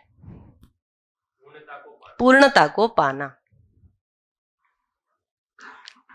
और यही इसको कहा अनुसंधान, अर्थात जो प्रणेता है ये नागराज जी, उन्होंने इन 3 पूर्णताओं को हमारे सामने स्पष्टता से रखा। अनुसंधान का इतना ही अर्थ है जो था नहीं, पहले परंपरा में नहीं था, उसको पहचाना। अनुसंधान की वस्तु इतनी है, गठन पूर्णता, क्रिया पूर्णता, आचरण पूर्णता। अभी तक जीवन को गठन पूर्णता के रूप में नहीं पहचाना गया, मानव को क्रिया पूर्णता और आचरण पूर्णता के रूप में नहीं पहचाना गया। यही अनुसंधान की मूल वस्तु है, 3 पूर्णता। और ये पूर्णता क्यों है, इकाई में पूर्णता क्यों है, या पूर्णता की प्यास क्यों है? इकाई क्यों पूर्णता की ओर जाना चाहती है? क्योंकि व्यापक पूर्ण है, और व्यापक पूर्ण है, पूर्ण में ही सारी इकाइयां डूबी है, भीगी है, गिरी है, यानी कि उसमें ही है वो, इसलिए पूर्ण में गर्भित है। जैसे माँ के पेट में एक बच्चा गर्भ में होता है, हम बोलते हैं गर्भित है, इसीलिए पूर्ण में गर्भित होने से पूर्णता की ओर गति है। इसीलिए जो 2 दिशा है इकाई की, वो हमेशा पूर्णता की ओर है। कैसा कैसा लग रहा है? पूर्ण में गर्भित होने से पूर्णता की ओर गति। इसीलिए सभी का लक्ष्य यही है कि पूर्णता को प्राप्त करना। इसीलिए सभी मानवों को समझना ये उनकी बाध्यता है। बाध्यता मतलब उसके बिना चलेगा नहीं, आज नहीं तो कल चलेगा। मानव जाति आज नहीं तो 100 साल के बाद पर समझना ही एक भाग है, और यही गति है जब भी होगी। तो इसी के कारण जीवन क्रिया में प्रामाणिकता से हम वापिस यू टर्न नहीं ले सकते। नहीं, हाँ, फिर यू टर्न नहीं है, वो फाइनल हो गया। हाँ, आचरण पूर्णता अर्थात सभी प्रमाण हमने प्रस्तुत कर दिए, व्यवहार में, मतलब जीने में, परस्परता में, मानव के साथ, प्रकृति के साथ, और अखंड समाज, सार्वभौम व्यवस्था का बन जाना, उस अर्थ में हमारा जीना। मानव जाति में आचरण पूर्णता हो गई तो मानव जाति इस धरती पर हमेशा के लिए निरंतर ऐसे ही जी सकती है, यह विश्वास बनता है। इसीलिए मानव जाति का आचरण पूर्णता जागृत होना ये मानव जाति की बाध्यता है, उसके बिना रह नहीं सकती। उसके बिना हमने सारे प्रयोग कर लिए, जीवन और शरीर को सिर्फ शरीर मान के जितने भी प्रयोग हुए उसी को हमने कहा भौतिकवाद। जहाँ पे सिर्फ जीवन है, शरीर जो है वो कोई उपयोगी नहीं है, शरीर को जहाँ पे अवमूल्यन किया, उसकी जो शरीर की जो मूल्यांकन है, उसका जो यथा योग्य मूल्यांकन है वो नहीं किया गया, और जहाँ पे सिर्फ जीवन की बात की उसी को हमने कहा आदर्शवाद। दोनों को नहीं समझा, दोनों को संयुक्त रूप में उसकी उपयोगिता को नहीं समझा, दोनों के सह अस्तित्व को नहीं समझा। इसीलिए मानव जाति आज जहाँ खड़ी है वहां पे समस्या की कगार पे है, जहाँ पे पृथ्वी का भी बना रहना एक प्रश्न चिन्ह बन गया है, परिवारों में जीना भी एक प्रश्न चिन्ह बन गया है। तो इस कारण सह अस्तित्ववाद एक विकल्प के रूप में हमारे सामने उभर के आता है कि जहां पे जो चीज जैसी है, अस्तित्व जैसा है वैसा ही पहचानना, क्योंकि जो चीज जैसी है वैसी हम पहचानेंगे तभी उसके साथ निर्वाह कर पाएंगे। यदि ये चेयर है, अगर मैं उसको चेयर के रूप में पहचानता हूं तो उसके साथ वैसा निर्वाह कर सकता हूं। यदि मेरा बच्चा है, अगर उसको मैं बच्चे के रूप में पहचानता हूं तो मैं वैसा निर्वाह कर पाता हूं। यदि मैं बच्चे को उस रूप में देखता हूं कि मेरा बैंक बैलेंस है, जो जो मुझे आगे जाके काम आएगा, तो मेरा उसके साथ व्यवहार बदल जाएगा। यदि मैं माता पिता को अपना एटीएम समझता हूं तो मेरा व्यवहार उनके साथ बदल जाएगा। यदि मैं प्रकृति को शोषण की अपना अधिकार मान के अगर उसका शोषण करता हूं तो मेरा प्रकृति के साथ संबंध की पहचान नहीं होने से पूरा उसके साथ निर्वाह है वो बदल जाता है। इसीलिए जो चीज जैसी है उसको उस अर्थ में ही पहचानना और निर्वाह करना। इसीलिए पहचानना निर्वाह करना है, वो कहां से स्थिर होगा? तो जो चीज जैसी है वैसी जानने से मानने से वो होगा, और वो जानना मानना यहां पे होगा, वो समझ से होगा। समझ के लिए शिक्षा है, तभी संस्कार अनुषंगीय जो परंपरा है वो बनी रहेगी। एक बार अगर आचरण पूर्णता इस धरती पे हो गई, ये धरती सालों के लिए धरती भी ऐसी बनी रहेगी, क्योंकि मानव में ही सारी गड़बड़ है। मानव जो है वो व्यवस्थित नहीं है। यदि मानव प्राण अवस्था के प्रयोजन को पहचान गया, जीव अवस्था के प्रयोजन को पहचान गया, पदार्थ अवस्था के प्रयोजन को पहचान गया और उनके साथ ठीक निर्वाह करने लगा, बाकी तीन अवस्था तो ठीक निर्वाह कर ही रही है। उसके आचरण में कोई भेद नहीं आया, सालों से कोई भेद नहीं आया। लोहा लोहे की तरह ही आचरण कर रहा है, उसका आचरण निश्चित है। पेड़ पेड़ की तरह ही आचरण कर रहे हैं, उसके निश्चित है। जीव जानवर वैसा ही आचरण कर रहे हैं, वो निश्चित है। मानव ने उनके आचरण में हस्तक्षेप किया, इसीलिए उनका आचरण जो है वो बदलने लगा है। इसलिए व्यवस्थित होने के लिए या समझदार होने के लिए एक ही इकाई है या एक ही अवस्था है जिसको समझदार होना है, मानव को। वो कैसे समझदार होगा? क्योंकि वो संस्कार अनुषंगीय है, संस्कार से उसकी परंपरा बनती है, जो शिक्षा से, जो बाय एजुकेशन ठीक हो सकता है। और शिक्षा की वस्तु ये है, शिक्षा के लिए वातावरण बन जाए, ऐसे विद्यार्थी हो, ऐसा परिवार हो जीते हुए। यदि ऐसा होता है तब जाके ऐसा समाज, ऐसी व्यवस्था अस्तित्व प्रमाणित हो सकता है। कुल मिला के इतनी बात है, तभी हम उस लक्ष्य को पा सकते हैं, मानव लक्ष्य को।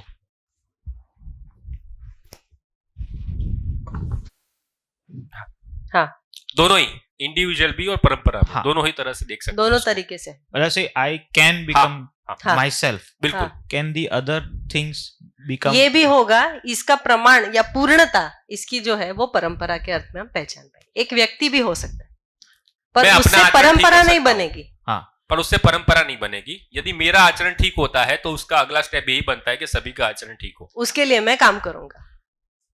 माय क्वेश्चन इज, कैन ये जो लास्ट जो है, हाँ, इस सबसे ऊपर, हाँ, दिव्य पद, वो इंडिविजुअली पॉसिबल है या वो कलेक्टिव ही हो सकता है? भाई सब लोग होंगे तो ही वो अवस्था पॉसिबल? इंडिविजुअली भी हो सकता है।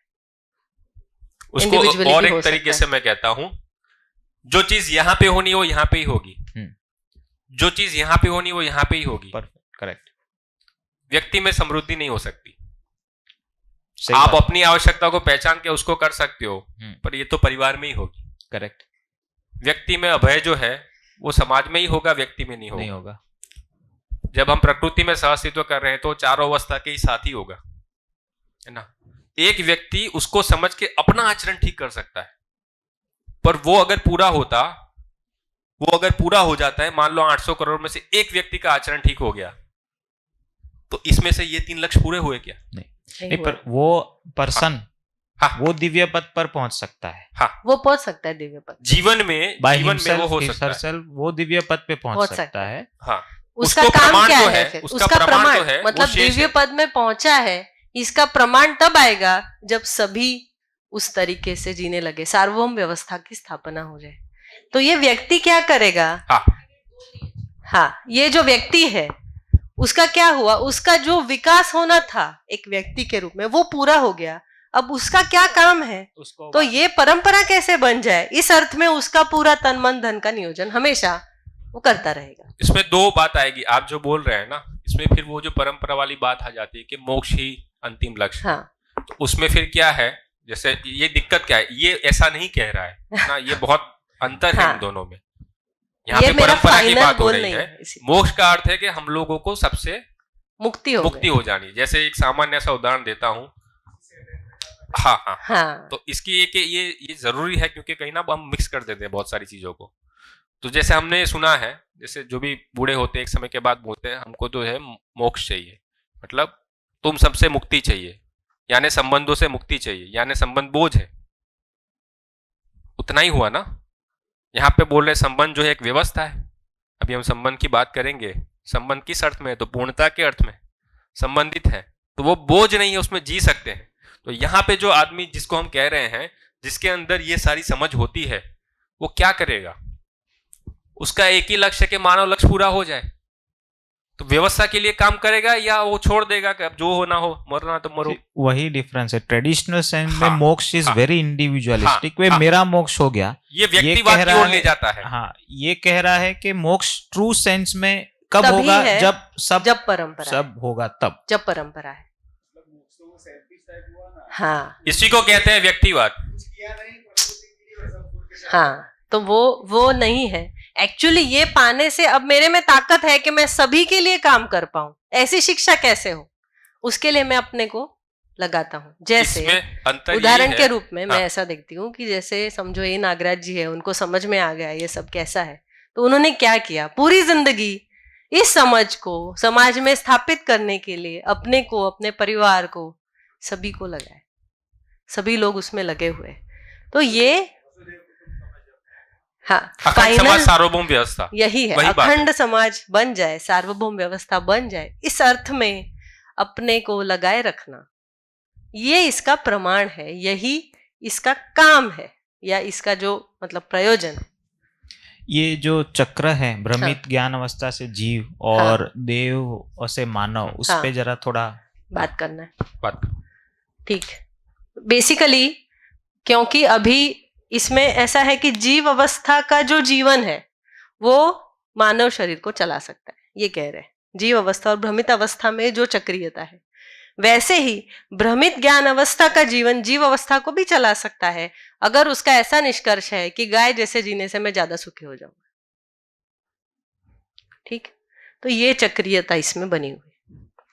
बेसिकली इसमें शरीर ही बदल रहा है, जीवन की जो क्वालिटी है उसमें बहुत फर्क नहीं, क्योंकि समझ में आगे बढ़ने का कोई क्रम नहीं हुआ।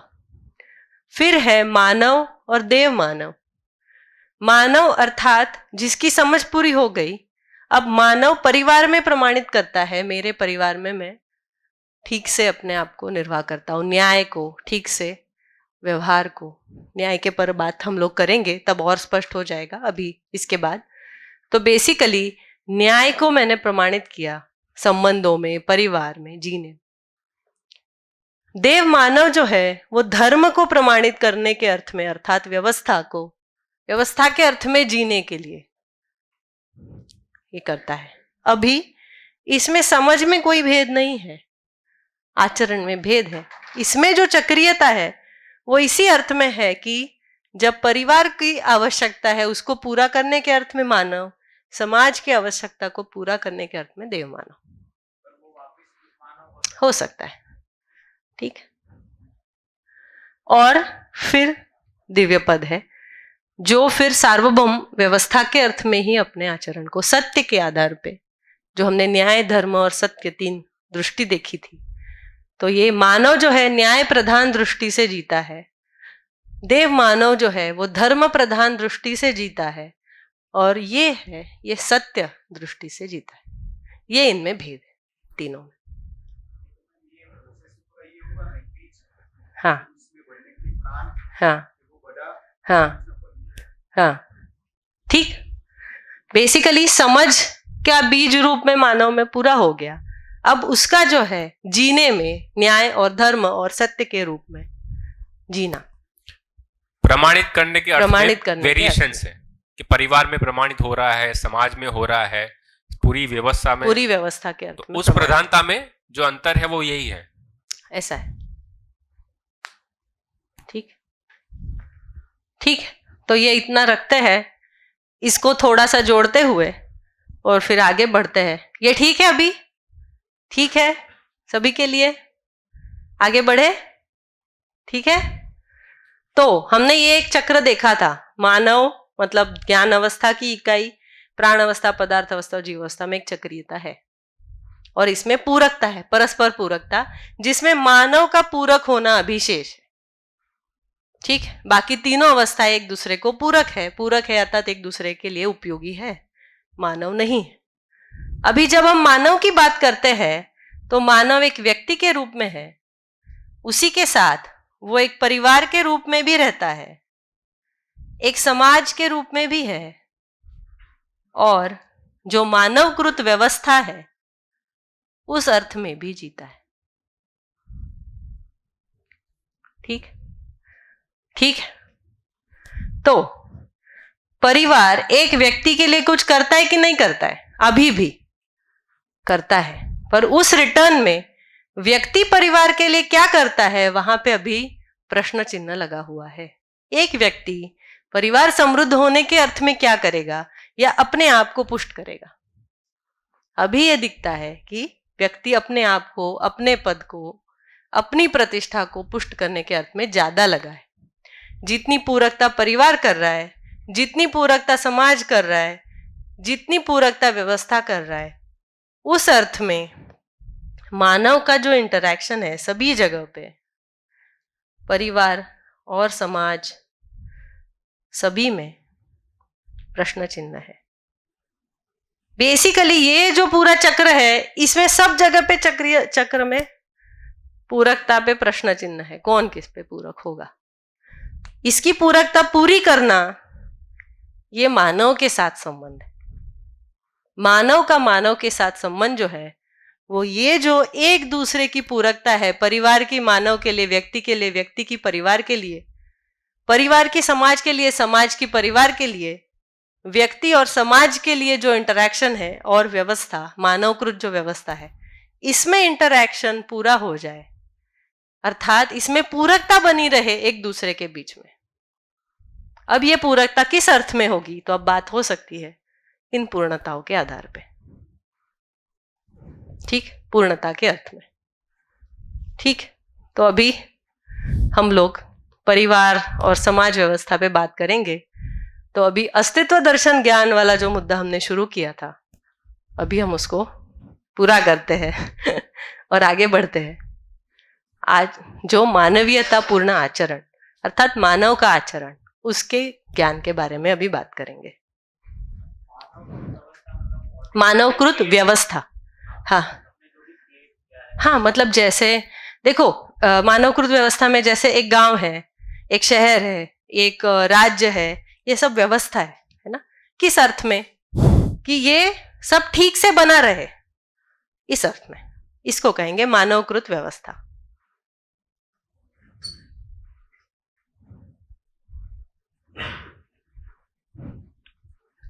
ठीक है, तो आगे बढ़े तो तीसरे मुद्दे को शुरू करते हैं। शुरू कर दीजिए। मानवीयतापूर्ण आचरण ज्ञान। बढ़िया।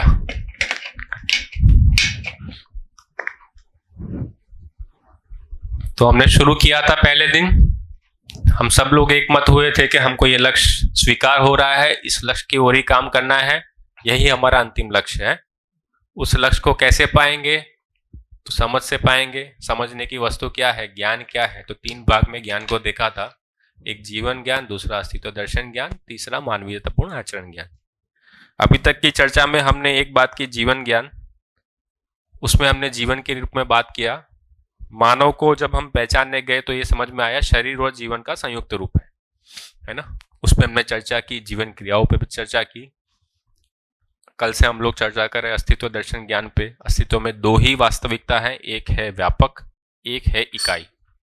इकाई को जब हमने देखा तो हमने देखा कि इकाई में भी 4 अवस्थाएं हैं, उसके अलग अलग भेद हैं, उसके स्वभाव और धर्म जो है वो निरंतर वाले चीजों में आते हैं जो यहाँ पे आएगी, क्योंकि हमको निरंतर वस्तुओं को जानना है, मानना है।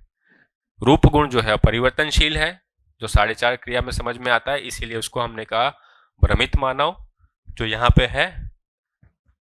तो भ्रमित मानव जो है वो अभी भी उसी अवस्था में जी रहा है, इसीलिए सारी पीड़ाएं हैं, क्योंकि पूर्णता को नहीं समझ पाए।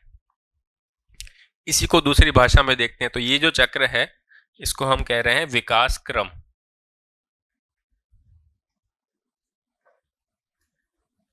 जब गठन पूर्णता हुई उसको हमने नाम दिया विकास।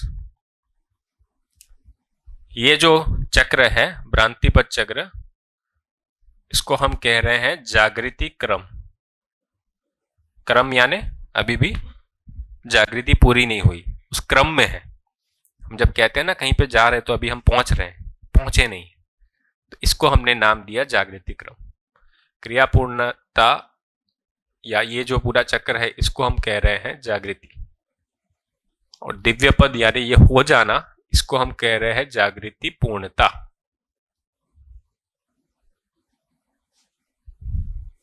तो पूरे अस्तित्व में अगर देखेंगे या उसको अगर बोलेंगे तो सह अस्तित्व प्रमाणित हो गया। परंपरा में यदि आचरण पूर्णता हो गई तो सह अस्तित्व प्रमाणित हो गया। तो पूरे अस्तित्व को अगर 5 ही शब्दों में कहना हो कि पूरे अस्तित्व में क्या है, तो अस्तित्व में है विकास क्रम, विकास, जागृति क्रम, जागृति और सह अस्तित्व। इतना ही है। यदि पूरे संसार को हम समेटने जाए कि उसमें क्या है, तो इतना ही है, विकास क्रम, विकास, जागृति क्रम, जागृति और सह अस्तित्व। कोई भी धरती पे इतना ही है, इससे ज्यादा नहीं। इसमें सब समा गया। तो ये जो निरंतर चीजें हैं, विकास क्रम, विकास, जागृति क्रम, जागृति और सह अस्तित्व, इसकी समझ जो है, इसी का साक्षात्कार होना है, इसी का बोध होना है, और इसी का जो बोध हुआ, इसका स्वीकृति हुआ, उसका निरंतरता हो जाना, यही है अनुभव। इसी को हम कह रहे हैं क्रियापूर्णता, यानी समझ पूरी हो गई। अब समझ पूरे होने के बाद जो अगला कार्यक्रम बनता है वो प्रामाणिकता के अर्थ में है। वो मेरे व्यवहार में प्रमाणित हो जाए, मेरे कार्य में प्रमाणित हो जाए, इसके लिए व्यवस्थाएं बन जाए, उसके लिए व्यवस्थाएं चरितार्थ हो जाए।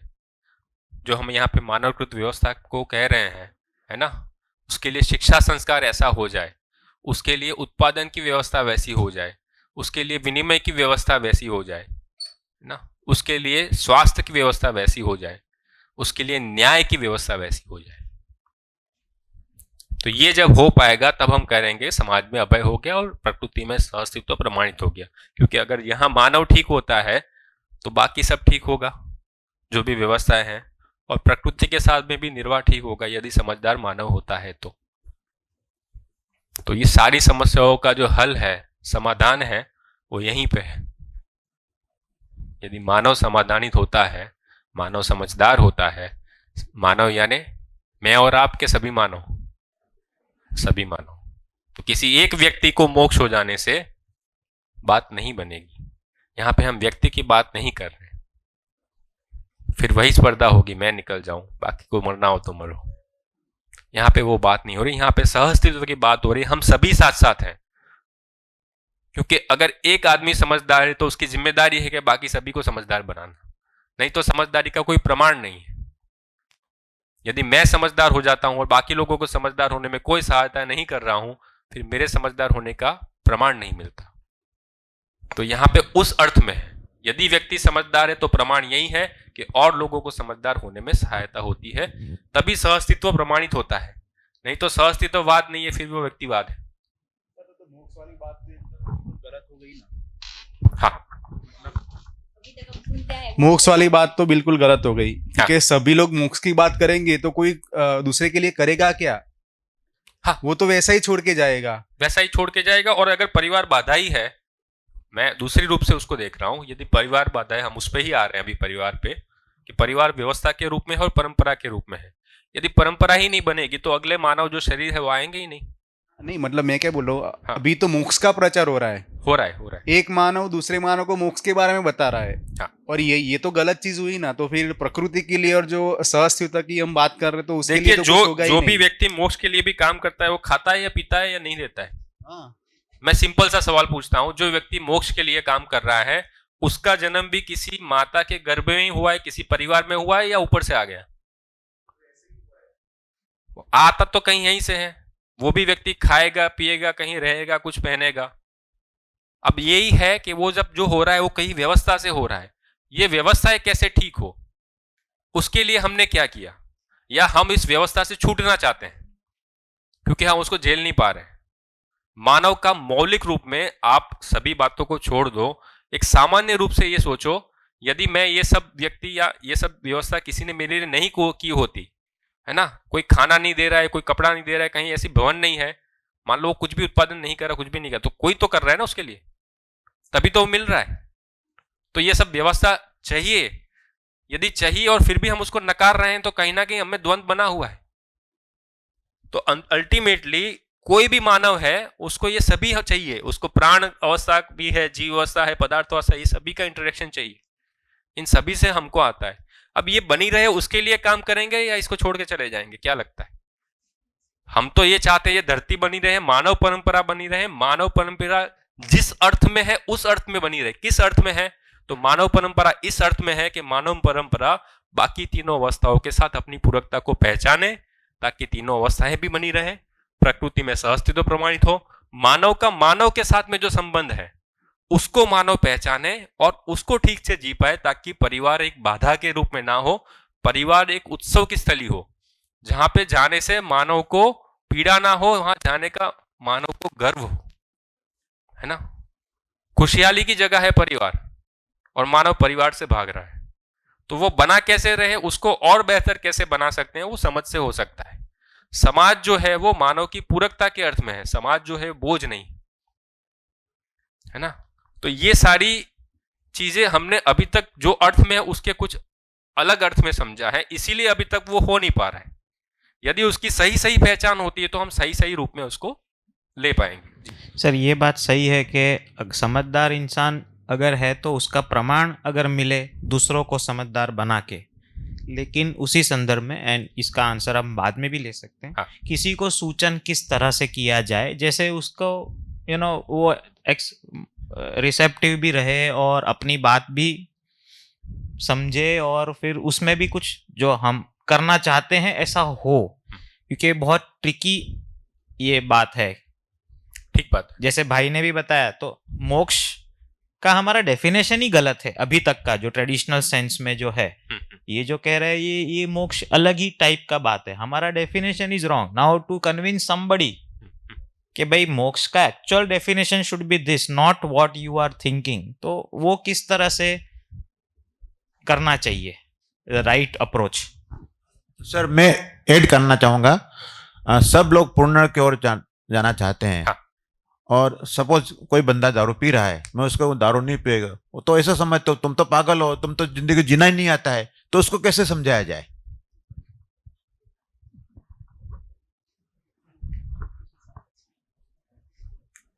देखो, कोई भी आदमी जो भी कर रहा है, हमने कल भी देखा था, वो जितनी भी गलती है या अपराध है वो इतनी सीमा में होता है, ये तो हम सबको स्वीकार है। या तो उसकी प्रिय दृष्टि है ना, उसको भी पता है कि उससे लीवर खराब होता है, सभी को पता है, पर कहीं ना कहीं वो वो क्यों पी रहा है? ज्यादातर लोग, अभी हम लोग ये भी एक बात करें कि ये सब चीज क्यों करते हैं? Escape from the reality. Escape from the reality. क्या है रियलिटी? परिवार रियलिटी है, संबंध रियलिटी है, संबंध रियलिटी है, परिवार रियलिटी है, ये सभी रियलिटी है। वहां पे अपेक्षाएं पूरी नहीं हो रही, वहां पे जो भी पीड़ाएं हैं उसको मिटाने के लिए कुछ हम करते हैं, वहां से एस्केप कर रहे हैं हम रियलिटी से। वो जो एस्केप कर रहे हैं, क्योंकि रियलिटी को हमने रियलिटी के रूप में समझा ही नहीं, हमने संबंधों को जिस प्रयोजन के अर्थ में उसमें नहीं पहचाना, इसीलिए अपेक्षाएं जो हैं वो अभी कैसी है, जैसे दो व्यक्ति है, ए और बी, बराबर, दोनों की एक दूसरे के में अपेक्षा है कि नहीं है? कोई भी संबंध में एक जो व्यक्ति है उसके दूसरे व्यक्ति से कोई अपेक्षा है, दूसरे व्यक्ति के पहले व्यक्ति से कोई अपेक्षाएं हैं। यदि दोनों की अपेक्षा है, एक की अपेक्षा है XY, दूसरी जो है उसकी है MN, इनकी अपेक्षा ऐसी है, इनकी अपेक्षा इनसी ऐसी है, पूरी होगी क्या? अभी दूसरे उदाहरण में देखते हैं, इनकी अपेक्षा जो है वो मान लो ऐसी है, इनकी अपेक्षाएं ऐसी हैं, दोनों की अपेक्षाएं सेम है, तो पहले तो अपेक्षाएं मिलनी चाहिए, फिर ये अपेक्षा पूरी हो, उसकी योग्यता, जैसे एक बच्चे की अपेक्षा है कि माता पिता जो है उसके शरीर का पोषण संरक्षण करे, है ना, एक सामान्य सी अपेक्षा है। बच्चा जन्मता है 5 साल तक तो अपने से कुछ कर नहीं सकता, तो एक सामान्य अपेक्षा है। और यदि हर माँ बाप ये सोचते हैं जब बच्चा आता है कि हम सक्षम हो जाए ताकि उसका खान पान है, रहन सहन उसको ठीक कर पाए, ये अपेक्षा नेचुरल है ना, सहज है, वो दोनों में स्वीकृत है। तो माँ बाप बच्चे की सेवा करते हैं, बच्चा सेवा लेता है और दोनों की अपेक्षाएं पूरी होती है। यदि अपेक्षाओं को हम सही अर्थ में समझते हैं और दोनों की अपेक्षाएं सही है और दोनों को वो स्वीकार है और दोनों में वो योग्यता है, तब संबंध में कोई कॉन्फ्लिक्ट नहीं है। जैसे अभी संपर्क की बात करता हूं, संबंध को छोड़ के अभी हम आते हैं संबंध क्या है, संपर्क क्या है। पर जैसे आप बाजार में जाते हो, वहां आप कुछ खरीदने के लिए गए, अब आपको पता है केला जो है 40 रुपए किलो मिल रहा है ना। आप गए दुकानदार में, वहां पे केला पड़ा था, आपने 40 रुपए दिए, केला लिया, वहां पे कोई कॉन्फ्लिक्ट हुआ कि नहीं हुआ? वहां पे कोई पीड़ा है? क्योंकि एक निश्चित समय के लिए आप गए हैं, 5 मिनट 10 मिनट, आपको भी पता है कि ये ठीक है रेट, उसने भी वो दिया, दोनों में कोई कॉन्फ्लिक्ट हुई? संबंध जो है वो निरंतरता के अर्थ में है और वहां पे जो अपेक्षाएं है वो निश्चित है, वो भी निश्चित है, डिफाइंड है। इस संबंध से यही प्रयोजन है, यही अपेक्षा है। हमने उसको नहीं पहचाना, इसीलिए हमारी अपेक्षाएं विपरीत होगी। क्योंकि वो अपेक्षाएं कहां से आई? मान्यताओं से। या तो इंद्रियों से आ रहा है या मान्यताओं से आ रहा है। या इंद्रिय मान्यता से जो भी अपेक्षा आएगी वो सही होगी या गलत होगी?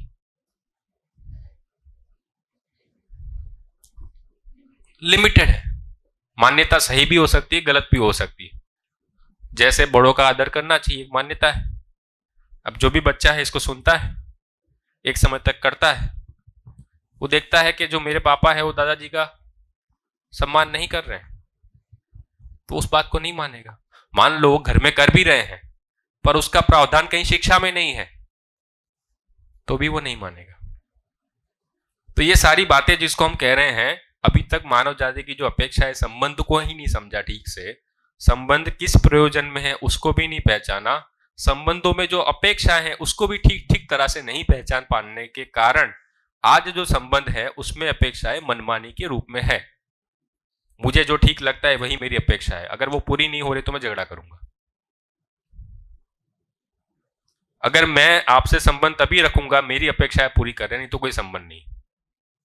यदि माँ बाप हमारी अपेक्षाएं पूरी कर रहे हैं तब तक ठीक है, नहीं है तो हम अलग हो जाएंगे।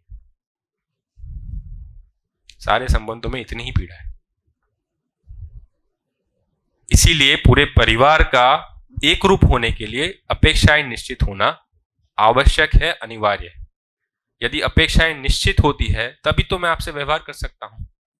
अभी भी सामान्य रूप में जहां अपेक्षाएं निश्चित होती है वहां पे कोई गड़बड़ नहीं।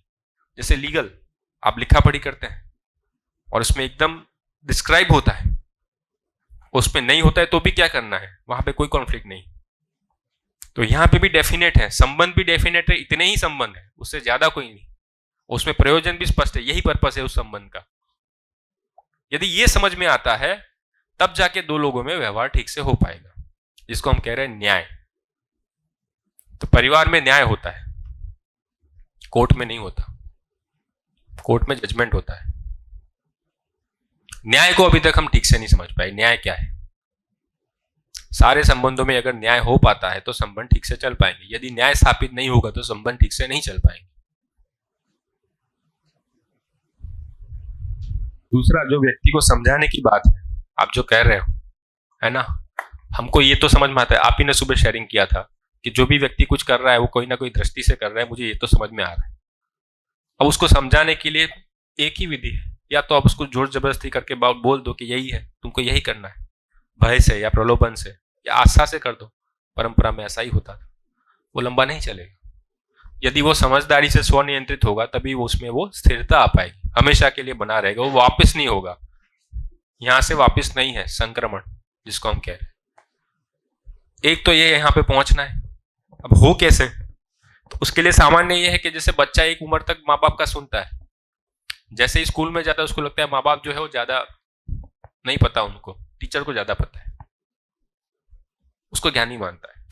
उसके बाद जैसे समाज में देखता है जो उसके रोल मॉडल बनते हैं, टीचर को कुछ नहीं आता, जो रोल मॉडल उनको ज्यादा आता है। जो भी उसने माने, स्पोर्ट्स में होगा या कोई अभिनेता हो गया, आजकल में वही होते हैं रोल मॉडल। उनको जो माना उनको मान के रखता है, वो सही है, वो जो भी करे वो सही है। तो वो किसकी सुनेगा? जिसकी वो सुन पाता है वहां से वो स्वीकारेगा। तो वो ये जो प्रस्ताव विधि है, यदि परिवार में भी हम रहते हैं तो प्रस्ताव विधि से जब चलते हैं तब जाके एक स्वीकृति बनती है और उसमें 2-3 चीजें काम करती है। हमारा आचरण, यदि हमारा आचरण ठीक है तो बच्चे को भी लगता है कि यह आचरण जीने योग्य है। यदि बच्चे को यह समझ में आता है या किसी भी व्यक्ति को ये हम ठीक जी रहे हैं तो कोई ऐसी चीज है जो काम की है, जो इनके पास है, जिनको मुझे सुनना चाहिए, जिसको मुझे सुनना चाहिए, और वो इसी विधि से जाएगा। जैसे हम आपसे बात कर रहे 3 दिन से, हमने कहीं आपको बोला कि आपको ये करना है कि नहीं करना है।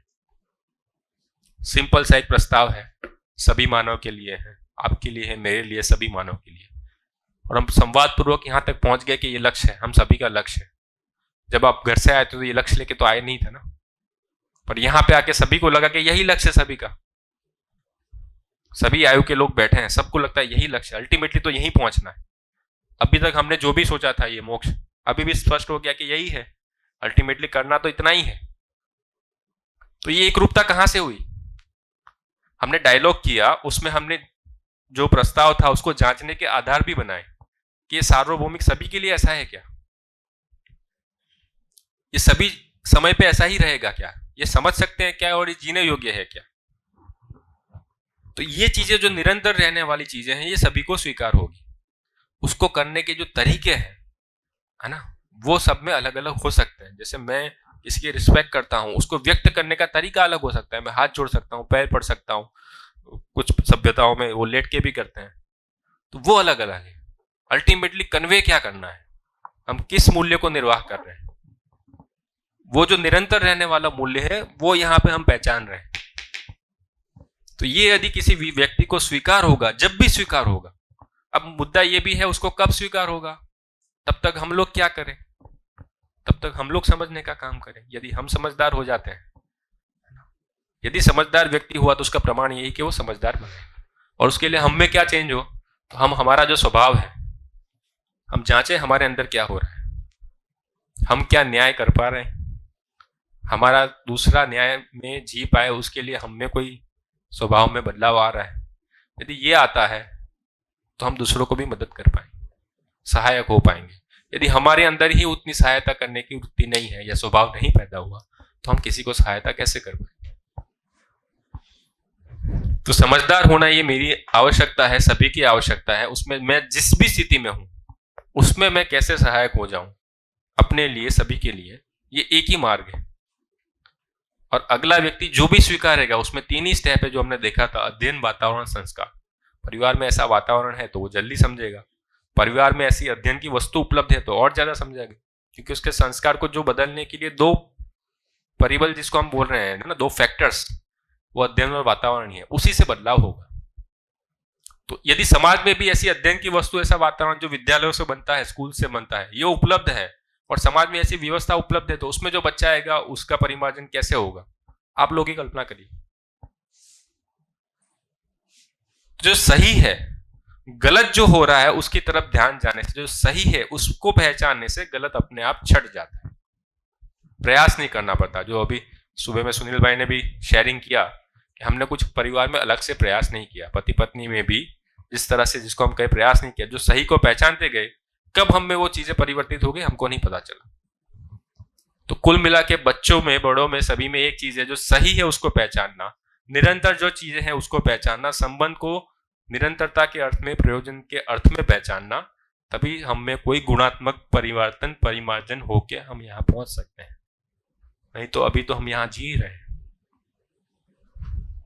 कुल मिला के काम इतना ही है, वो किसी भी आयु में, किसी भी व्यक्ति में, किसी भी देश में रह रहा हो, किसी भी समय खंड में हो, इतना ही कार्यक्रम है। समझना है, समझ के जीना है, समझना भी किस अर्थ में, जीने के लिए समझना है, समझते हैं, बिल्कुल अच्छी बात है। लेकिन सर, दुर्गुण बहुत जल्दी लोग एक्सेप्ट करते हैं, सद्गुण जल्दी नहीं करते हैं। इसको मैं 2 चीजों को जोड़ना चाह रही थी इसमें, जो आपने पहले भी रखा था।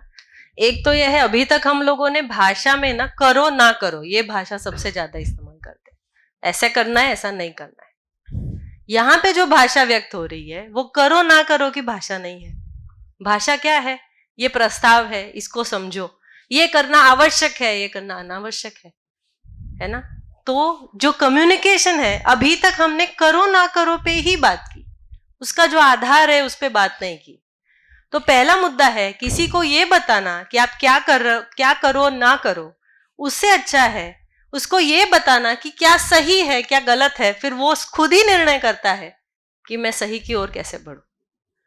दूसरी बात, अभी तक हमने माना कि मानव जो है वो पापी है, अज्ञानी है, स्वार्थी है, ये बहुत बैठा हुआ है, जबकि हम देख पाते हैं कि हर मानव का बच्चा जो जन्मता है उसके पास 3 चीजें हम देख पाते। एक है, वो है न्याय का याचक। सभी बच्चे हमसे न्याय चाहते हैं, जिसको वो न्याय मानते हैं। कैसे?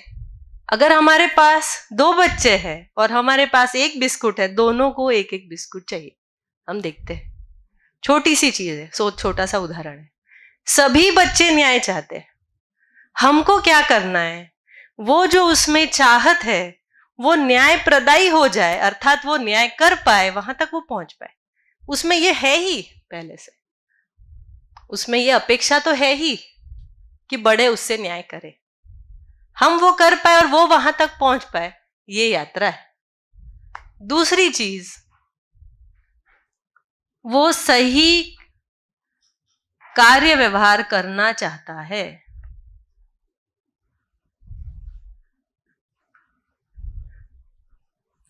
आप जो भी करते हो उसका वो अनुसरण करता है, उसको वो सही मानता है, वही वो रिपीट करता है। तो उसमें ये प्रवृत्ति है कि वो यही मानता है कि बड़े सही है, इसीलिए बड़ों के जैसा मैं बन जाऊं।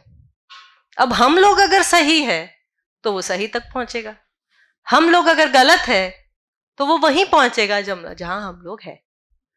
तीसरा मुद्दा है, सभी बच्चे सत्यवक्ता होता है। सत्यवक्ता जो जैसा दिखा वैसा ही व्यक्त करता है। हम लोग उसको रोकते हैं, ऐसा मत बताओ, ऐसा नहीं बताना है। उसको सत्य क्या है ये पता नहीं है, हमको उसको सत्य क्या है वो बताना है, लेकिन वो हमेशा जो उसने देखा उसको वैसे ही बोलता है। अगर घर में झगड़ा है तो वही बोलना चाहता है कि घर में झगड़ा है। हम लोग रोकते हैं, समाज में ऐसा नहीं बोलना है। तो इन 3 सद्गुणों को, या इन 3 जो क्वालिटीज है मानव की, जिसको हमने कहा ये पापी है, अज्ञानी है, स्वार्थी है, हम देख पाते कि इस तरीके से अगर हर बच्चा इसी के अर्थ में लगा हुआ है, हमको इसी को, सत्यवक्ता को सत्य तक पहुंचाना है, न्याय को न्याय कर सके यहां तक पहुंचाना है, और सही कार्य व्यवहार क्या है, सही जीना क्या है, वहां तक पहुंचाना है। यही काम है, हर बच्चा यही चाहता है। न्याय का याचक जो आपने कहा, हाँ। लेकिन कई बार क्या होता है ना, जैसे हमारी भारतीय संस्कृति में भी अगर देखा जाए तो भ्रमित है ये, पर बोलते हैं कि भाई लड़का है तो ये तो मेरा वंश आगे लेके जाएगा। तो वो जो डिस्क्रिमिनेशन, जेंडर डिस्क्रिमिनेशन होता है बिकॉज ऑफ आवर मान्यता, तो शायद उस मान्यताओं की वजह से अन्याय होता है बिल्कुल बिटवीन द 2 जेंडर्स। तो उसको किस तरह से संतुलन में रखा जाए? बेसिकली तो वही है ना, हम न्याय प्रदायी क्षमता में आ जाए, हम न्याय कर पाए, वहां तक हमको पहुंचना है, बड़ों को पहुंचना है। लेकिन मैम उसमें see it's little bit more complicated than just the gender. There are, see no 2 kids are alike. कोई एक वीक होता है, कोई एक स्ट्रांग होता है। तो हमेशा this is natural human tendency कि वीकर के लिए हमें हमेशा ये होता है कि भाई अरे ये थोड़ा ऐसा है तो फिर थोड़ा अन्याय हो जाता है, इम्बैलेंस हो जाता है। न्याय अर्थात मैंने अभी बोला, वापस बोल देती हूँ, वो ऐसा चाहता है कि सब कुछ समान हो। हाँ, पर सब कुछ समान होना इक्वल टू न्याय ऐसा नहीं है। न्याय क्या है, अभी हमने बात की, न्याय क्या है, संबंधों में जो निश्चित अपेक्षा है वो पूरी हो जाना, परस्परता के अर्थ में। तो जैसे बच्चा है वो समझदार बन जाए, ये किसकी जिम्मेदारी है या किसकी अपेक्षा है? उसकी भी अपेक्षा है कि वो समझदार बन जाए, माता पिता की भी अपेक्षा है कि वो समझदार बन जाए। समझदारी के अर्थ में माता पिता उसके संस्कारों में परिमार्जन कैसे हो उसके लिए काम करेंगे। दोनों बच्चे, 2 बच्चे हैं, 4 बच्चे हैं, सभी बच्चों के संस्कारों के अनुसार ही काम होगा। मुद्दा ये नहीं है कि उनको ठीक लगे, मुद्दा ये है कि उनका चेतना विकास हो जाए। ऐसा नहीं कह रहे कि बच्चों का मन हमेशा खुश रहे इसीलिए हम काम करें और उसको न्याय कहा। न्याय तो ये है कि वो पूर्णता को पाए। उसके लिए हमको समझदार होना होगा, हमको समझना होगा कि बच्चा कहाँ खड़ा है, उसको कहाँ ले जाना है। जो हमने पहले दिन भी बात कही थी, हम कहाँ है, पहुंचना कहाँ है और उसका मार्ग क्या है।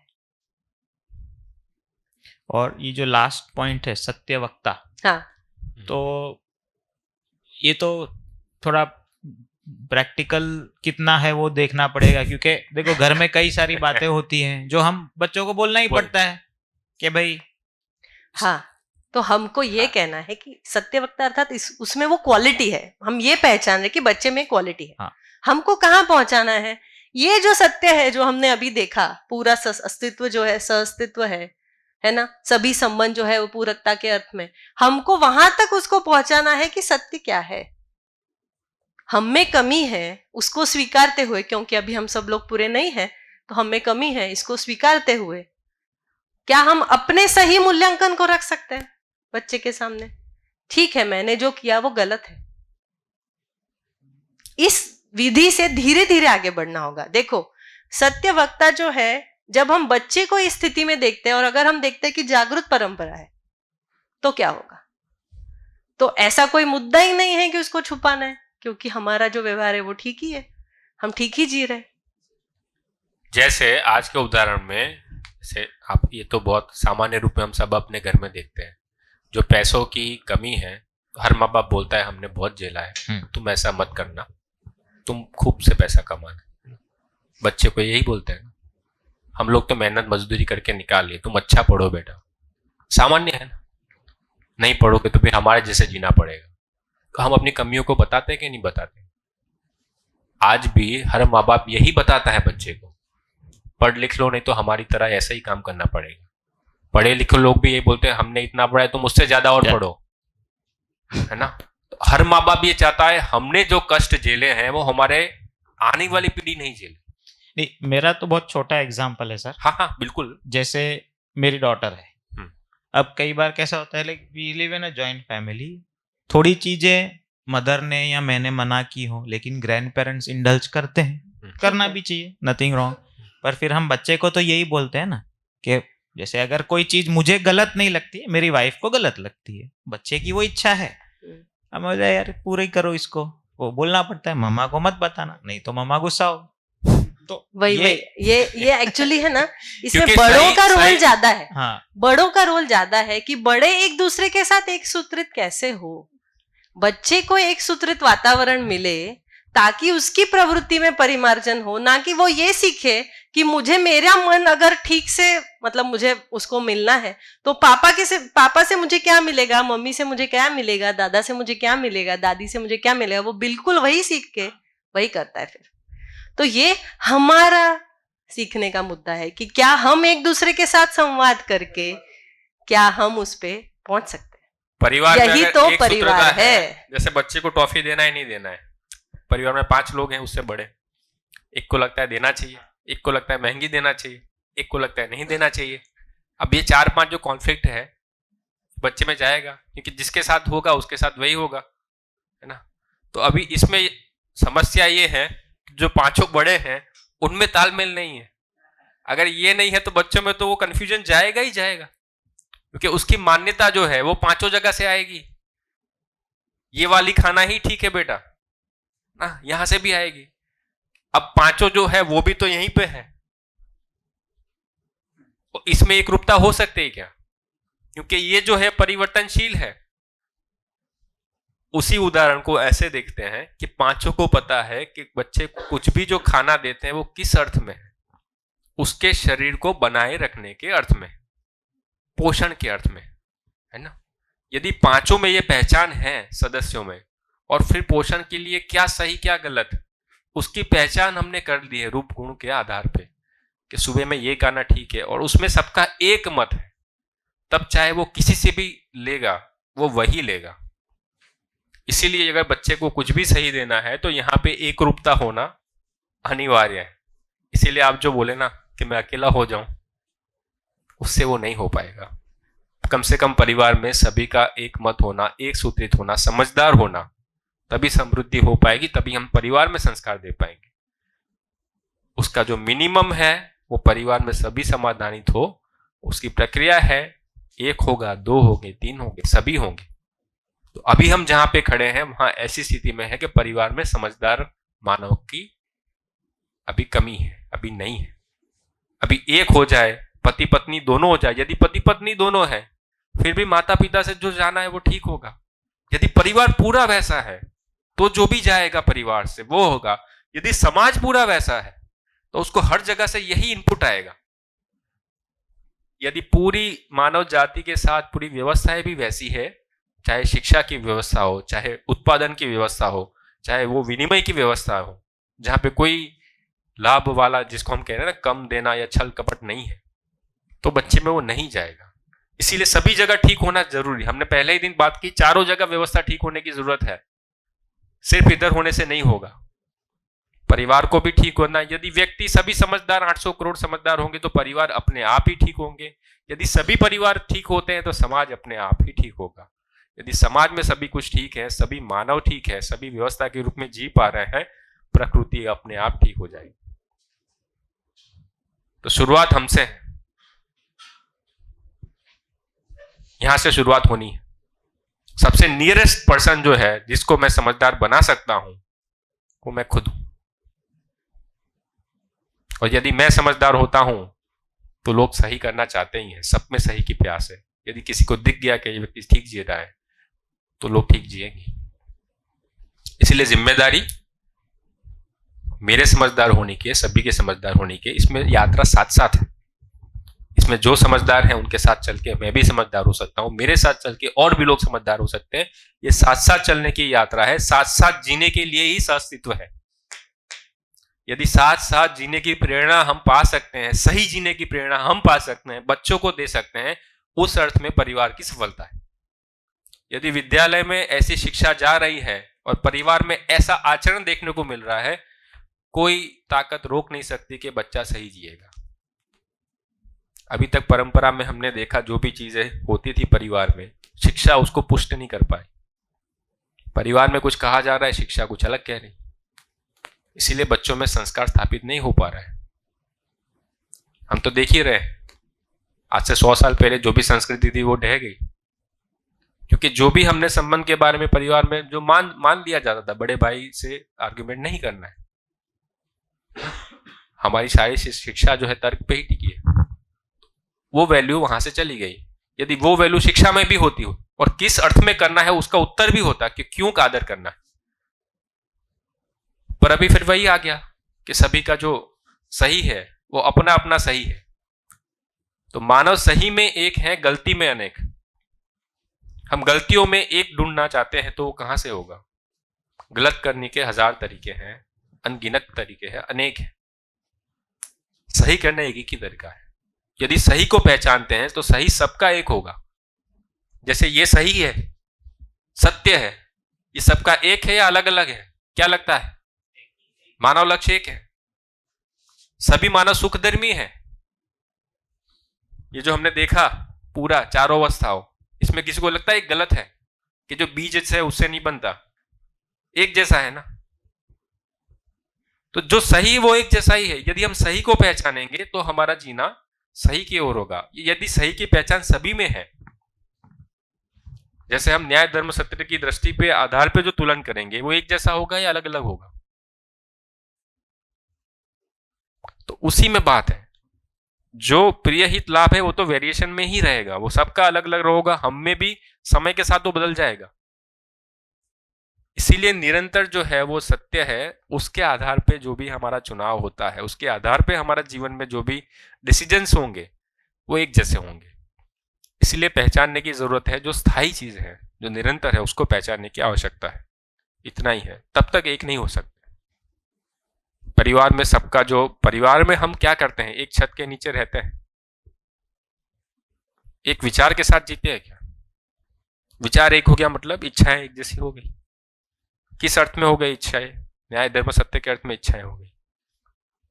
तो ये जब तक नहीं होगा तब हम कितनी भी तरह से उसको व्यक्त करें कि ये नहीं है, परिवार में वो नहीं है, उसके हजारों एग्जाम्पल हो सकते हैं, पर यदि ये है तो एक ही एग्जाम्पल बनता है कि परिवार में सब ठीक है। तो गलती करने के तरीके अनेक हैं। तो कितना भी हम गलती को व्यक्त करें, अच्छा बच्चों के साथ में भी ऐसा होता है, आप गलत कितना भी सिखाओ, एक बार सही सिखा दिया और सही आ गया तो फिर गलत नहीं होगा। इसीलिए तरीका भी यही है कि हम गलतियों को गाते रहें या सही को बताएं। यदि सही की पहचान है और सही को बताते हैं तो सही स्वीकार होता है। हमारे लिए भी उतना ही है। यदि सही पे ध्यान जाना शुरू होता है, ये सही है, ये हमको तर्क में स्वीकार होता है, हमारे जीवन में स्वीकार होता है, ये जीने से ही मेरी तृप्ति होगी, इतनी तीव्र इच्छा हम में जब बन जाती है जीने की, समझने की, तो आदमी समझेगा ही और जिएगा ही।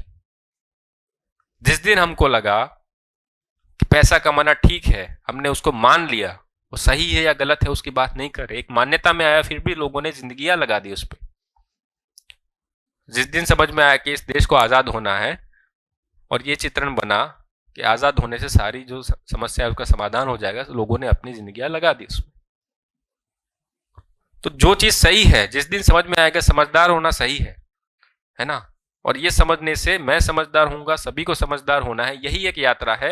यदि इसमें हम अपने आप को लगाते हैं तो हमारी सही की ओर जो यात्रा है वो शुरुआत होगी। तभी हमारी यहाँ से यहाँ जो की यात्रा है तब उसकी शुरुआत होती है।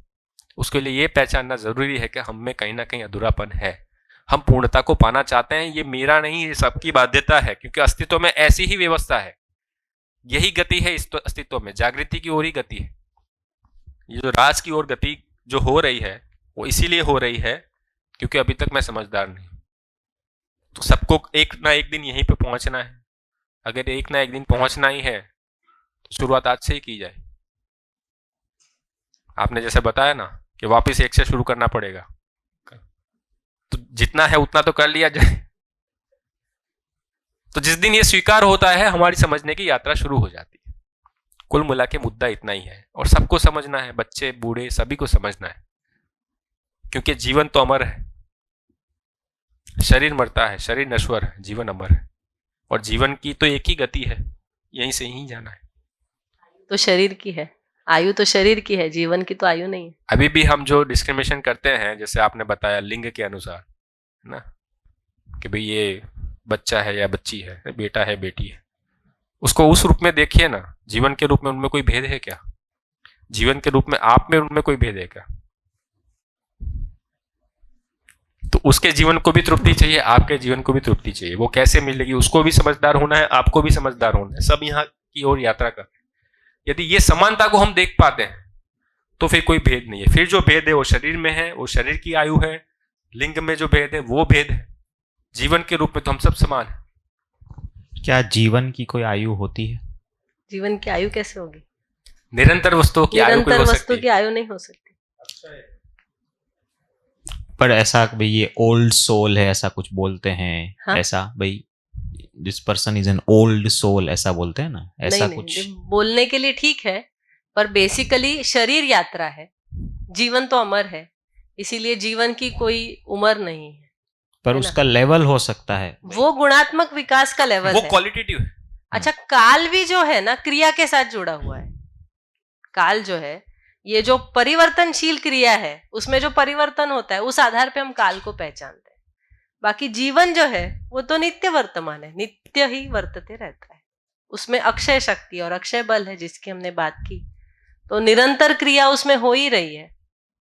उसमें सिर्फ विकास जो है वो गुणों का है, गुणात्मक विकास। तो ये कहना शायद सही होगा कि जीवन है उसको टाइम पे नहीं मेजर कर सकते, क्वालिटी में शायद मेजर कर सकते बिल्कुल हैं। टाइम पे कोई मेजरमेंट नहीं। ओल्ड सोल है तो उसकी क्वालिटी बेटर है, समथिंग लाइक दैट भाई। हाँ, मतलब more ओल्ड evolved सोल है, जिसको is a अगर आपको कहना ही है ओल्ड सोल, ओल्ड कहने से अच्छा है समझदार सोल कहना। मोर इवॉल्व्ड बेसिकली। ऐसे बेसिकली वही है कि उसमें मैच्योरिटी आ गई, उसमें गुणात्मक उसका विकास हो गया, समझदार हो गया, यही उसकी पहचान।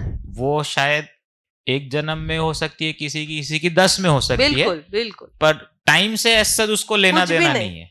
हम वैसे भी कैसे गिन सकते कि हमने कितनी शरीर यात्राएं चलाई, हमने क्या पता, हमने कितने जीव शरीर चलाए होंगे, कितने मानव शरीर चलाएंगे, क्या पता।